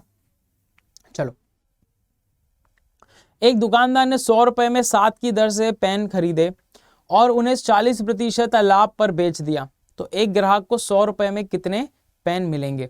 ठीक है, अभी अगर मेरा जो खर्चा है वो सेम है, वो खर्चा कुछ भी हो सकता है, खरीदते टाइम या बेचते टाइम, दोनों ही टाइम पे खर्चा हो सकता है। अगर वो समान है तो खर्चा समान है ना, व्यय समान है। आपको एक फॉर्मूला आता है, व्यय बराबर,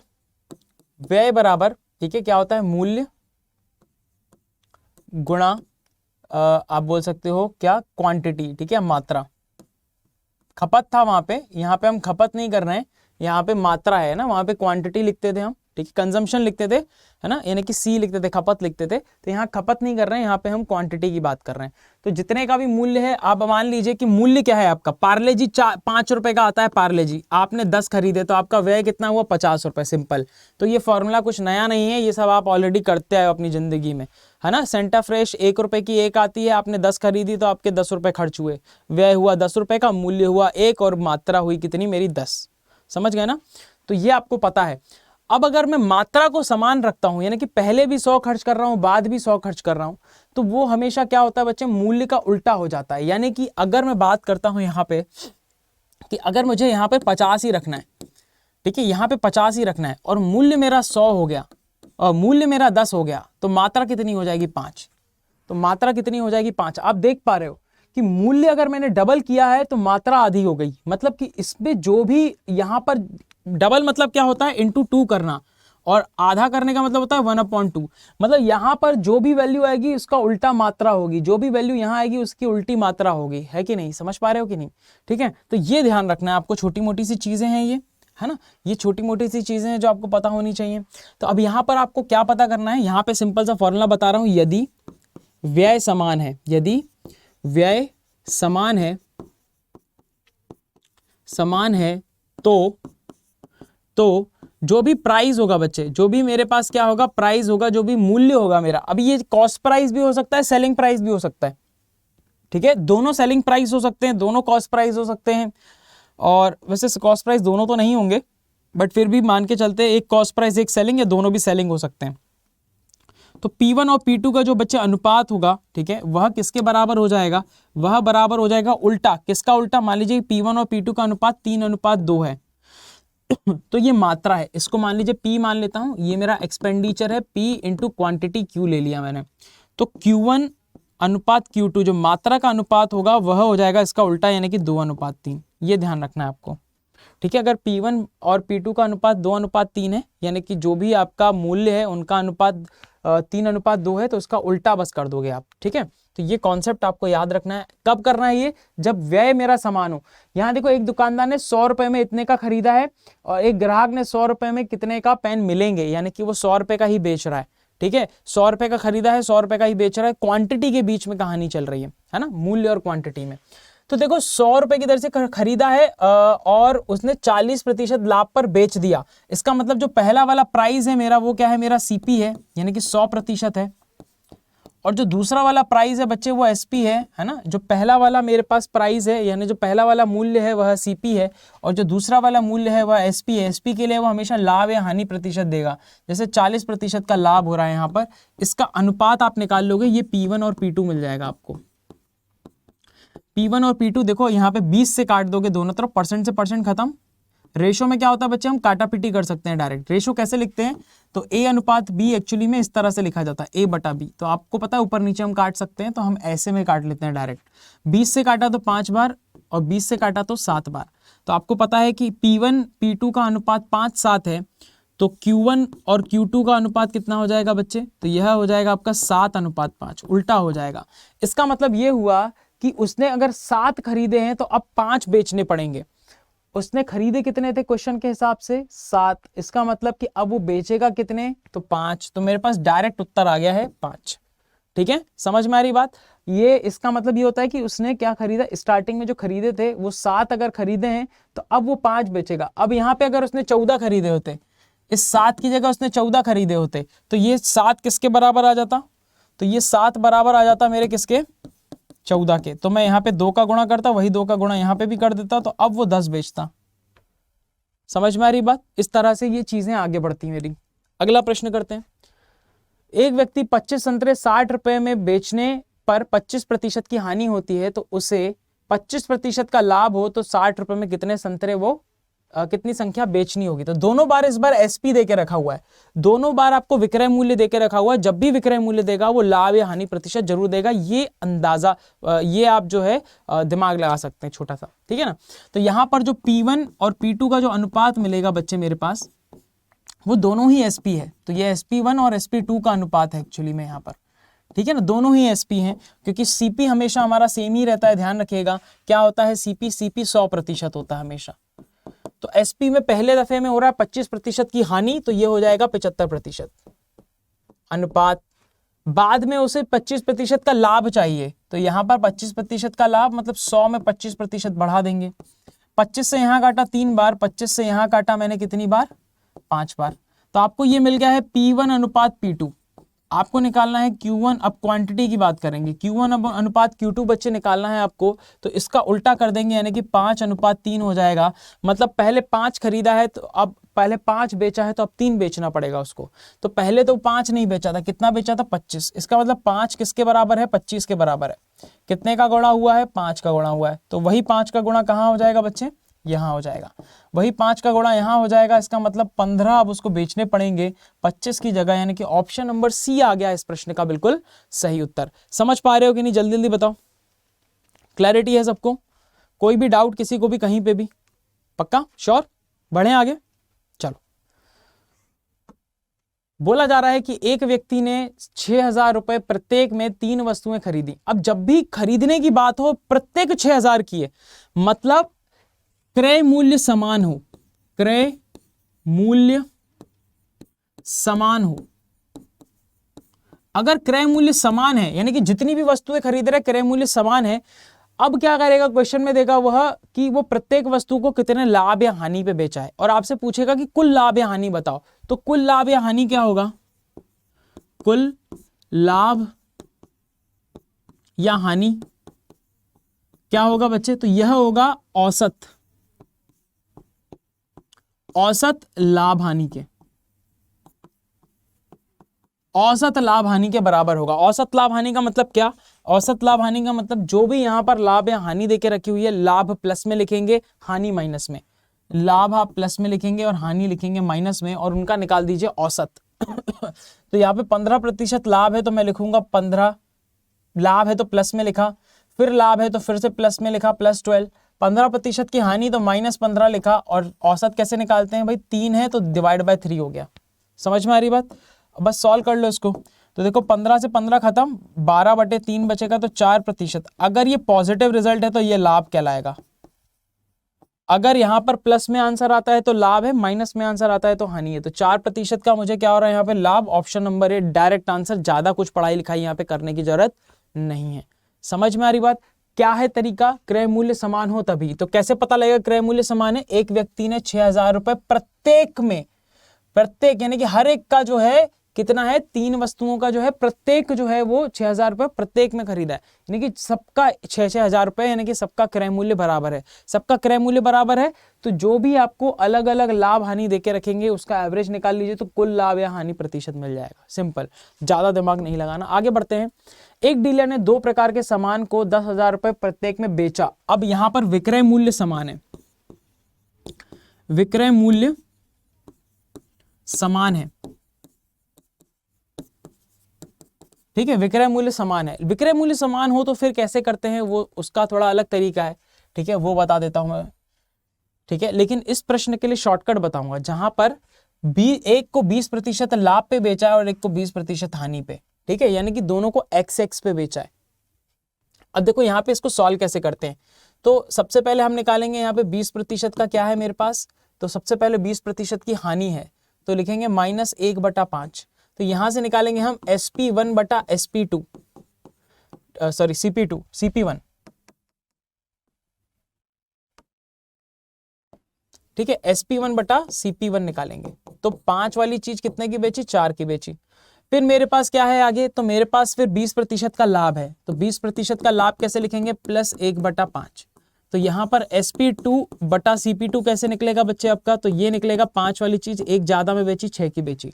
प्रश्न में क्या बोल के रखा है आपसे, तो प्रश्न में बोल के रखा हुआ है आपसे कि दोनों का विक्रय मूल्य क्या है, समान है, दोनों को 10-10 हजार में बेचा गया है, विक्रय मूल्य समान है। यहां पर ये विक्रय मूल्य लिखे हुए ऊपर SP विक्रय मूल्य है, तो ये समान है क्या, 6 और 4 समान है क्या, समान तो नहीं दिख रहे हैं बच्चे, तो समान नहीं है तो समान बनाओ, समान नहीं है तो समान बनाओ। समान कैसे बनता है, सिंपल एलसीएम ले लो आप, किसका एलसीएम ले लो बच्चे, किसका, 6 और 4 का, कितना आएगा एलसीएम, तो 12 आएगा। मतलब इसको भी 12 बनाना है और इसको भी 12 बनाना है। समझ में आ रही बात। इसको 12 बनाने के लिए 3 का गुणा ऊपर नीचे, इसको 12 बनाने के लिए 2 का गुणा ऊपर नीचे, तो ये बन जाएगा 12/15 और ये बन जाएगा 12/10। अब बताओ कि विक्रय मूल्य मेरे समान हो गए कि नहीं हो गए। तो अब कुल लाभ हानि कैसे निकलेगा, तो कुल लाभ हानि निकालने के लिए देखो ध्यान से, कुल लाभ या हानि, तो कुल लाभ या हानि, या फिर पहले वो निकाल लेते हैं अपन, SP/CP निकाल लेते हैं, सिंपल SP/CP है ना। तो ये SP1 SP2 कैसे निकलेगा, तो यहां पर होगा SP1 + SP2, टोटल SP ऊपर आ गई और टोटल CP नीचे आ गई, CP1 + CP2, ठीक है। तो प्लस कर दो, तो 12 और 12 ऊपर तो हो गया 24, 12 और 12 ऊपर तो हो गया बच्चे 24, और नीचे क्या बन जाएगा, 10 और 15 25। मुझे क्या पता चला कि 25 पे कितने का लॉस हुआ है बच्चे, 1 का। अगर 25 पे 1 का लॉस हुआ है, ठीक है, इस तरह से लिखेंगे हम, गुणे में 100% करेंगे, तो कुल मिलाकर 4% का क्या हो गया बच्चे, लॉस हो गया, यानी कि हानि हो गई। 4% का लॉस यानी 4% का हानि, ऑप्शन नंबर डी। ये था इसका नॉर्मल तरीका। ये नॉर्मल तरीका आपको कब यूज करना है, जब यहां पर 20% लिखा हो और यहां पे कोई दूसरा प्रतिशत लिखा हो, यानी कि यहां पे और यहां पर जो प्रतिशत है वह अलग अलग हो, यानी कि कहीं 10 लिखा हो, कहीं 15, 15, 10, है ना, इस तरह से लिखा हो, तब उस केस में आपको जो है यहां पर ये मेथड को यूज करना है। लेकिन अगर ये दोनों समान है, ये दोनों समान है और एक लाभ है और एक हानि, मतलब एज इट इज यही केस है आपका, तो आप डायरेक्ट आंसर निकाल सकते हो। कैसे, जरा देखो बोर्ड पे। तो उस केस में आप डायरेक्ट आंसर निकाल सकते हो x² बटा 100, और ये आप हमेशा हानि होगी, तो ये हमेशा क्या होगी बच्चे, हानि होगी, आएगा आपका आंसर।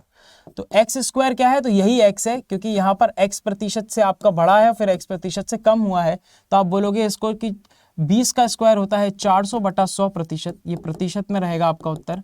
400/100 मतलब 4% की क्या होगी, हानि होगी। ऑप्शन नंबर डी अभी भी मेरा सेम आंसर है। x²/100 यानी कि आपका माइनस का मतलब क्या होगा, हानि। ठीक है ना, माइनस का मतलब ये हमेशा हानि देगा आपको, हमेशा हानि देगा। ये एक अगर सेम प्रतिशत से बढ़ रहा है, सेम प्रतिशत से कम हो रहा है, ये आपको हमेशा हानि देगा। ध्यान रखना है इस बात को। ठीक है, तो ये इसका बेसिक तरीका था करने का, और ये था इसका डायरेक्ट मेथड। ये आपको तभी लगाना है जब यहाँ और यहाँ प्रतिशत मेरा समान है। अगर समान नहीं है तो फिर इसी मेथड से सॉल्व करना पड़ेगा। आगे बढ़ते हैं। अब ये बड़ा अच्छा सा क्वेश्चन है। ठीक है, बड़ा ही अच्छा सा क्वेश्चन है। बोला जा रहा है कि एक वस्तु को 8600 रुपए में बेचने पर प्राप्त लाभ उसी वस्तु को 7400 रुपए बेचने पर हुए नुकसान की राशि के बराबर है। यदि इसे 9600 रुपए में बेचा जाता है तो लाभ प्रतिशत क्या होगा। अब अगर जितने में बेच रहे हैं, एक सेलिंग प्राइस देके रखा हुआ है, दूसरा सेलिंग प्राइस देके रखा हुआ है, और अगर उसमें बोले कि लाभ जो है वो हानि के बराबर है ना, मतलब कि SP1 में बेचने पे और SP2 पे बेचने पे जो लाभ और हानि हो रही है अलग अलग, उनका वैल्यू बराबर है, तो उस केस में आप डायरेक्ट CP निकाल सकते हो बच्चे। इन दोनों का एवरेज, इन दोनों का योग करके आप प्लस कर दो 8600 प्लस 7400 और डिवाइड बाय कर दो 2, तो ये दे देगा आपको 8000 रुपीज।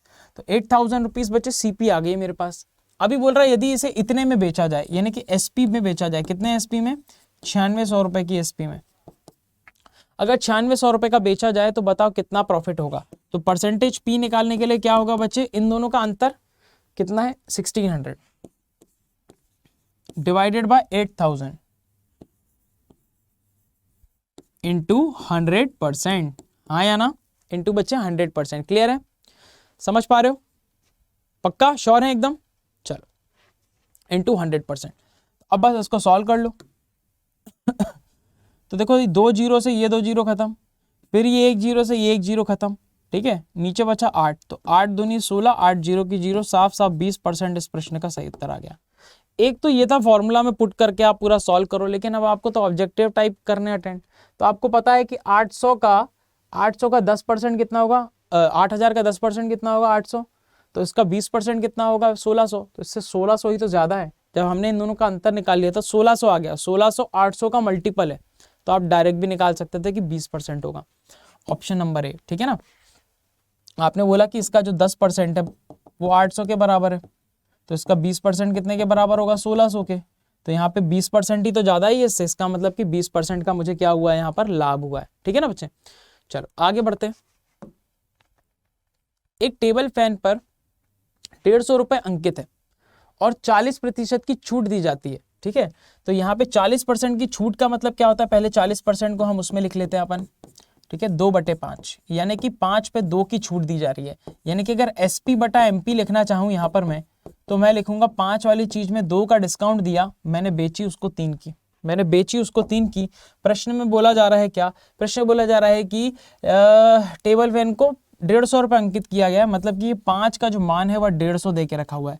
5 को 150 कैसे बनाएंगे, तो 5 तिया 15 और ये 0 की 0, 5 तिया 15, 5 0 की 0। 30 का गुणा नीचे हुआ है तो 30 का गुणा ऊपर भी कर देंगे, 3 तिया 9 और 0 की 0।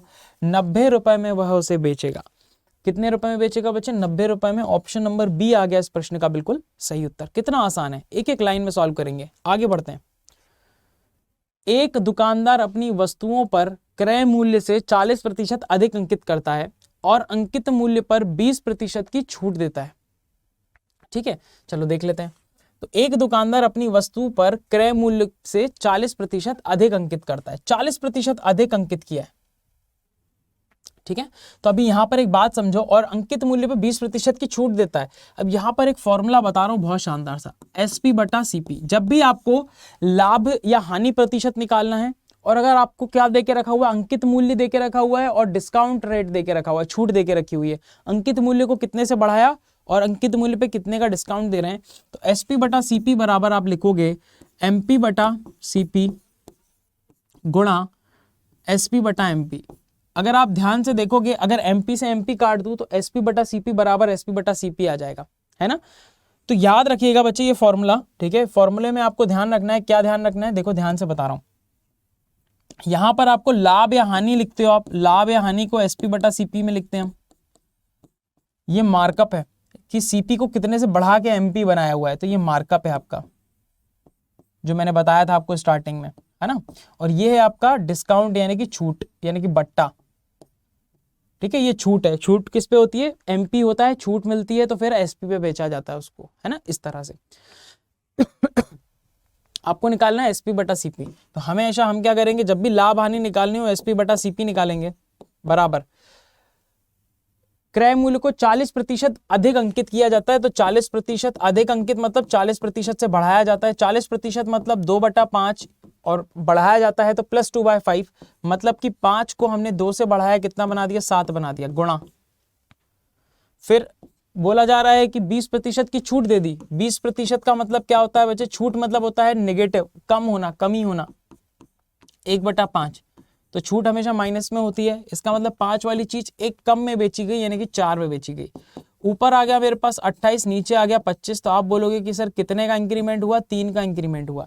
3 का इंक्रीमेंट हुआ है कितने पे, 3 का इंक्रीमेंट हुआ है 25 पे, 3 का इंक्रीमेंट 25 पे। अब 3/25 अगर आपको पता है तो आंसर आ गया है, नहीं पता है तो गुणे में 100% कर देंगे, ठीक है। तो 25 से कटेगा 4 बार और ये आ गया मेरे पास 12% इस प्रश्न का बिल्कुल सही उत्तर। तो मेरे पास 12% का लाभ हुआ है ऑप्शन नंबर डी में, ठीक है।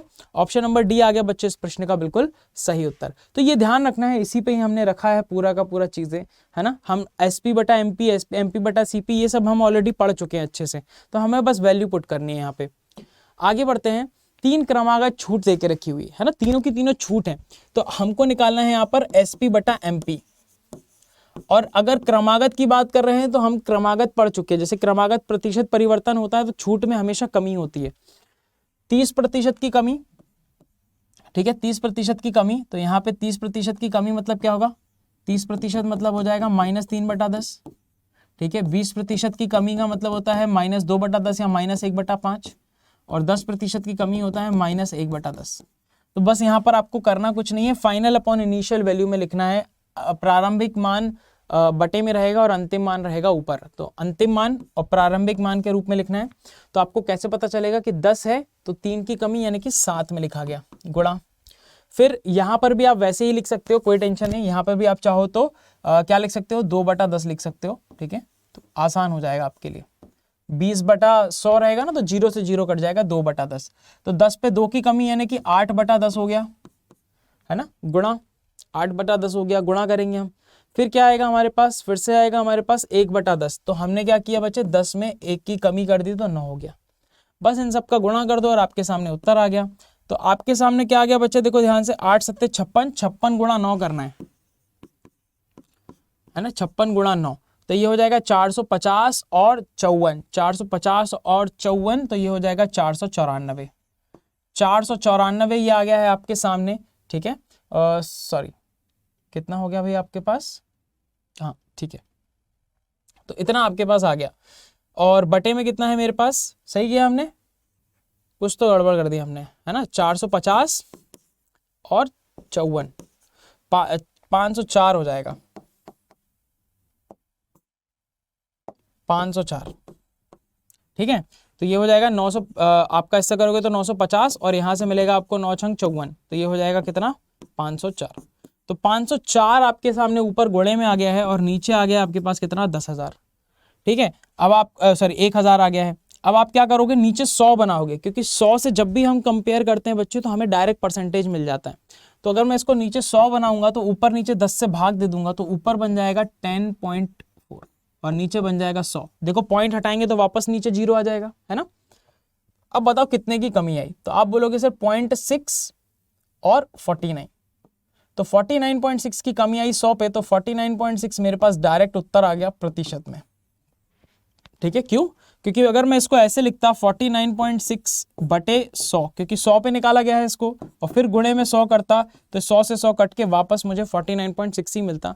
तो 49.6 इस प्रश्न का क्या होगा बच्चे, बिल्कुल सही उत्तर। एक तरीका तो ये था, दूसरा तरीका ये है कि आप 100 ले लो, इसका 30% कम कर दो, ठीक है। 30% आपने कम किया तो ये बन गया 70, अब आप इसमें 20% कम कर दो, अब इसमें आप क्या कर दो बच्चे, 20% कम कर दो, -20%, तो इसका 20% होगा 14, इसमें 14 कम कर दो, तो इसके 14 कम कर दोगे तो मिलेगा आपको 56। अब इसमें से 10% कम कर दो, -10%, यानी कि 5.6 कम कर दो, इसमें 5.6 कम कर दोगे अब बच्चे तो आपको मिल जाएगा 50.4। तो ये ऐसे भी आपको 50.4 मिलेगा। तो इतनी वाली चीज इतने की हो गई, तो कितने की कमी आई, तो 49.6 की कमी आई है अभी भी। ऐसे भी आप कर सकते हो। तो ये वाला मेथड कब यूज करना है आपको, ये वाला मेथड तब यूज करना है जब यहाँ पर आपको फ्रैक्शन बनाना आसान हो जाए, जब आपके यहाँ भिन्न के रूप में हो। बाकी 10%, 20-30% ये हम मन में निकाल सकते हैं, तो उसके लिए आप ये वाला मेथड का भी यूज कर सकते हो, इसमें आपको डायरेक्ट रिजल्ट मिलेंगे। अगर आप मन में निकाल सकते हो सारे प्रतिशत, तो आप इस मेथड का यूज करो, 100 मान के करो। और अगर आप जो है नहीं निकाल पा रहे हो मन में, तो आप जो है इस मेथड का यूज करो, दोनों ही केस में आपको सही रिजल्ट मिलेंगे। अभी देखो यहाँ क्या बोला जा रहा है, एक वस्तु का अंकित मूल्य 200 रुपए है, शिखा ने इसे 96 रुपए में 20% और X% की छूट पर खरीदा। ठीक है, यानी क्या कि 200 रुपए की कोई चीज थी, इस पे पहले 20% की छूट दी गई, फिर एक मूल्य मिला, फिर X% की छूट दी गई। ठीक है, छूट दी गई मतलब कमी की गई। ठीक है, इतने की कमी की गई, और फिर इसने ये कितने का खरीदा, 96 रुपए का खरीदा, ऐसा ये बोला जा रहा है इस प्रश्न में। तो अब आप मुझे बताओ कि यहाँ पे आपको निकालना है X का मान। तो देखो कैसे निकालेंगे। सबसे पहले तो यहां से 20% की कमी करते हैं, इसका 10% होगा 20, तो 20% हो जाएगा 40 रुपए के बराबर, है ना, 40 रुपए के, इसका 20% हो जाएगा 40 रुपया। तो इसका 20% बच्चे कम करेंगे, यानी कि 40 कम करेंगे इसमें से, तो बनेगा 160। अब 160 में फिर कमी की गई है, कितने की कमी की गई है, तो आप बोलोगे सर 64 की कमी की गई है ना। पहले 60 कम किया तो 100 बचा, फिर 4 और कम किया तो 96 बचा। 64 की कमी की गई है कितने पे, 160 पे, गुणा 100% कर दो, और ये आपके पास X% का मान आ गया डायरेक्ट। ठीक है, क्यों, क्योंकि यहां पर हम कमी का प्रतिशत ही तो निकाल रहे हैं, कितने प्रतिशत से कम हुआ, तो वो तो हमें डायरेक्ट ही मिल जाएगा, डायरेक्ट मिल जाएगा, है ना। कितने कम हुआ, तो 64 कम हुआ, कितने पे कम हुआ, 160 पे, खत्म। सॉल्व कर लो इसको। तो ये 0 से ये 0 गया, 16 एकम 16, 16 चौक 64, तो 40% जो है इस प्रश्न का क्या होगा, सही उत्तर ऑप्शन नंबर बी। खत्म। कर पाएंगे। चलो एक और क्वेश्चन देता हूं, करके बताओ। एक कमीज का अंकित मूल्य 800 रुपए है, एक खुदरा विक्रेता लगातार 2 छूट प्राप्त करने के बाद इसको 540 में उठाता है। यानी कि 800 रुपए की कोई चीज थी, उसने एक छूट ली 25% की, उसको कोई एक मूल्य मिला, फिर इसने इस पे एक और छूट ली, मान लीजिए X% की छूट ली इसने, है ना, X% की छूट ली, और अब इसने ये वाली जो वैल्यू ली है वो ली है 540 रुपए की। तो पूछिए जरा दूसरी छूट क्या है, बिल्कुल सेम टू सेम क्वेश्चन है। 25% मतलब इसका 1/4, इसका 25% निकालेंगे तो कितना आएगा बच्चे, 200 आएगा। इसका 25% मतलब कि इसका 1/4 निकालिए, 200 आ जाएगा आपके पास। 200 रुपए कम करेंगे तो 600 आएगा।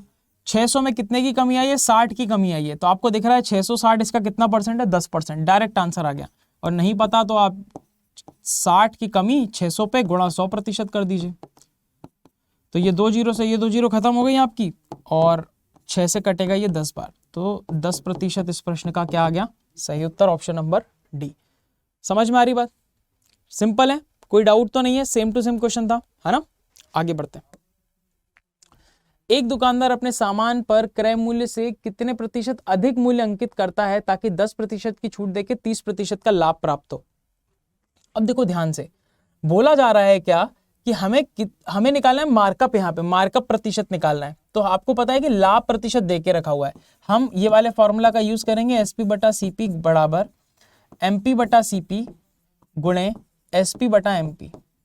तो आपको पता है यह लाभ के लिए यूज होता है, लाभ या हानि के लिए यूज होता है ना। यह मार्कअप के लिए यूज होता है,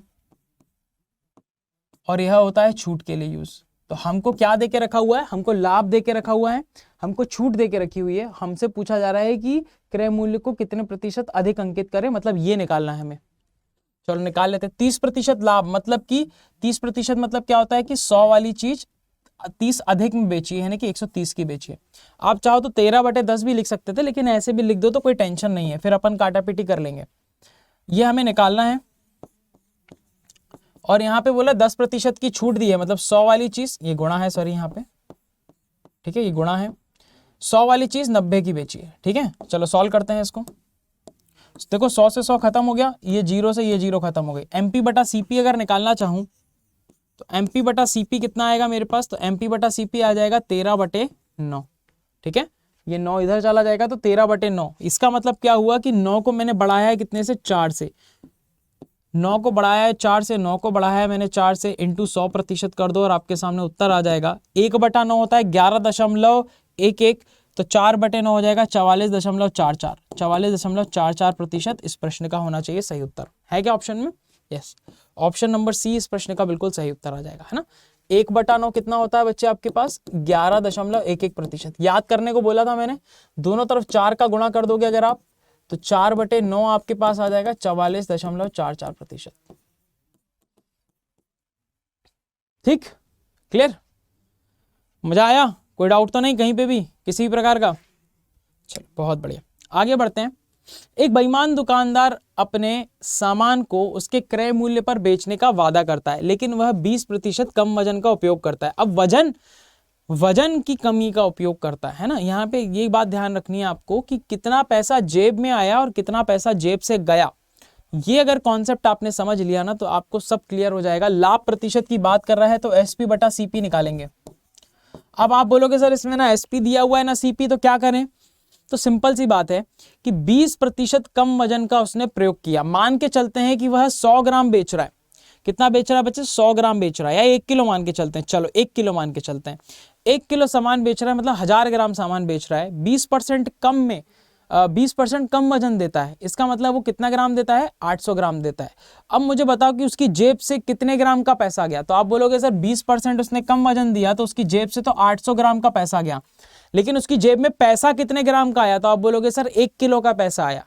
1 किलो का पैसा आया और 800 ग्राम का पैसा गया, मतलब 800 ग्राम का पैसा गया, मतलब 800 ग्राम मेरी क्या हो जाएगी? CP, और 1 किलो क्या हो जाएगा? SP, है ना। जो जेब से जाएगा, 800 ग्राम जेब से जा रहा है, जेब में आ कितने का पैसा रहा है? 1000 ग्राम का। 1000 ग्राम का पैसा जेब में आ रहा है, खत्म। बस ऐसे आपको जमाना है और आपका आंसर आ गया। तो ये 2 जीरो से 2 जीरो खत्म, ये कटेगा 4 बार ये कटेगा 5 बार, तो 5/4 आया। 4 पे हुई 1 की वृद्धि, 1 की वृद्धि 4 पे 1/4 25% होता है। नहीं पता तो इंटू 100% कर दो, तो ये परसेंट P मिल जाएगा आपको 25%। ठीक है, ऑप्शन नंबर C क्लियर है। आगे बढ़ते हैं।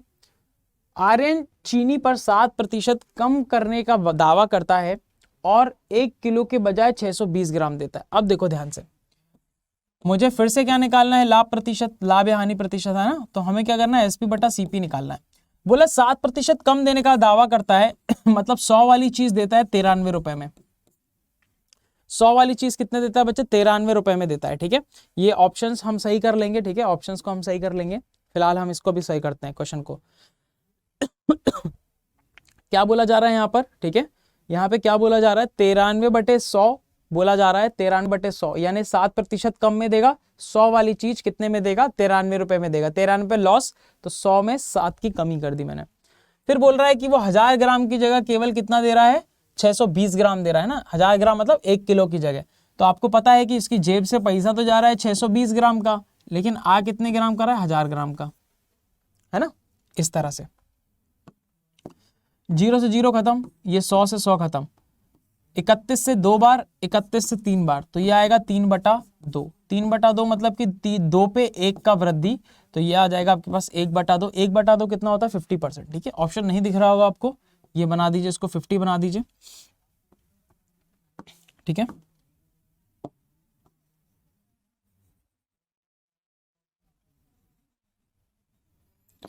सो इसको हम बना देते हैं 50।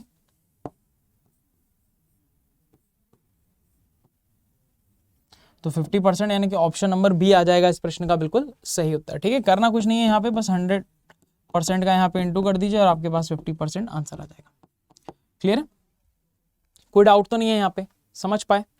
तो सिंपल है, जो जो बोलता जा रहा है ना वो SP बटा CP में लिखते जाओ। जो जेब में आ रहा है वो हमारा SP है बच्चे, वो ऊपर आएगा, और जो जेब से जा रहा है वह नीचे आएगा क्योंकि वो CP है, खत्म, है ना। और गुणे में करके लिखते जाएंगे। तो 7% कम करना था तो 100 में 7 कम कर दिया। 1000 ग्राम की जगह से 620 ग्राम गया है जेब से, जैसे जेब से गया है 620 ग्राम, पैसा आया 1000 ग्राम का। आगे बढ़ते हैं, चलो बच्चे तो यहाँ क्या बोला जा रहा है, एक बेईमान दुकानदार सामान खरीदते समय 30% का सामान और सामान बेचते समय 25% की बेईमानी करता है। तो अगेन यहाँ पर प्रॉफिट कमा रहा है वो एसपी बटा सीपी से। सामान खरीदते टाइम जब बेईमानी करेगा तो क्या करेगा, उसकी जेब से जाएगा 100 रुपया और वो एक्स्ट्रा कितना लेके आ रहा है 130, 30% ज्यादा है ना, गुणा सामान बेचते टाइम वो कैसे बेईमानी करता है, तो आपको पता है कि वो 100 रुपए की जो चीज होती है, 100 रुपए की चीज 100 रुपए पैसे लेता है, 25% कम देता है, यानी कि 75 ही देता है केवल, गुणे। फिर बोल रहा है कि वह क्या करता है बच्चे, वह क्या करता है, वह अपने माल को 40% हानि में बेचने की बात करता है, यानी कि 100 वाली चीज को फिर 60 में बेचने की बात करता है। 40% हानि का मतलब 100 वाली चीज 40 कम में। और भी बोलेगा तो हम लिखते जाएंगे, कोई टेंशन नहीं है, बस खत्म। एक लाइन में सॉल्व करेंगे इसको, देखो ध्यान से, एक लाइन में सॉल्व करेंगे तो देखो ये हो गया आपका, ये वाले 100 से ये वाला 100 खत्म, ठीक है। इसके बाद ये दो जीरो हैं आपके, ये 2 जीरो से ये 2 जीरो खत्म हो गए, ठीक है। और क्या खत्म हो रहा है बताओ जल्दी से। अच्छा चलो, ये 3 से कटेगा कितनी बार, 3 से कटेगा 2 बार, ये 3 से कटेगा 25 बार, ठीक है। ये 3 से कटेगा 2 बार, ये 3 से कटेगा 25 बार, बस इतना ही है। 13 दूनी 26, नीचे आएगा 25, ऊपर है 13 दूनी 26, नीचे है 25 ही बचा है केवल। तो देखो 25 पे 1 का वृद्धि आया है ना, 25 पे 1 की वृद्धि, तो 1/25 कितना होता है, 4% होता है। पता है तो ठीक है, नहीं पता तो इंटू 100% कर देंगे और 4% आपके पास। ऑप्शन नंबर सी आ गया इस प्रश्न का सही उत्तर। आई होप आपको ये सारे के सारे क्वेश्चन समझ में आए होंगे बच्चे, है ना। यहीं पे खत्म करते हैं प्रॉफिट एंड लॉस के वन शॉट वीडियो को, ठीक है। बाकी के जो भी डाउट है बच्चे तो फटाफट से टेलीग्राम जो है आपका चैनल है उसको ज्वाइन कर लीजिए, ठीक है। साथ ही साथ आपके कोई भी क्वेरीज हैं सीयूईटी के रिलेटेड, उसके लिए एक फॉर्म देके रखा हुआ है गूगल फॉर्म, उसको जरूर फिल कर दीजिएगा ताकि आपसे डायरेक्ट कनेक्ट आप हमसे करके जो है सारे के सारे डाउट अपने क्लियर कर सकते हैं।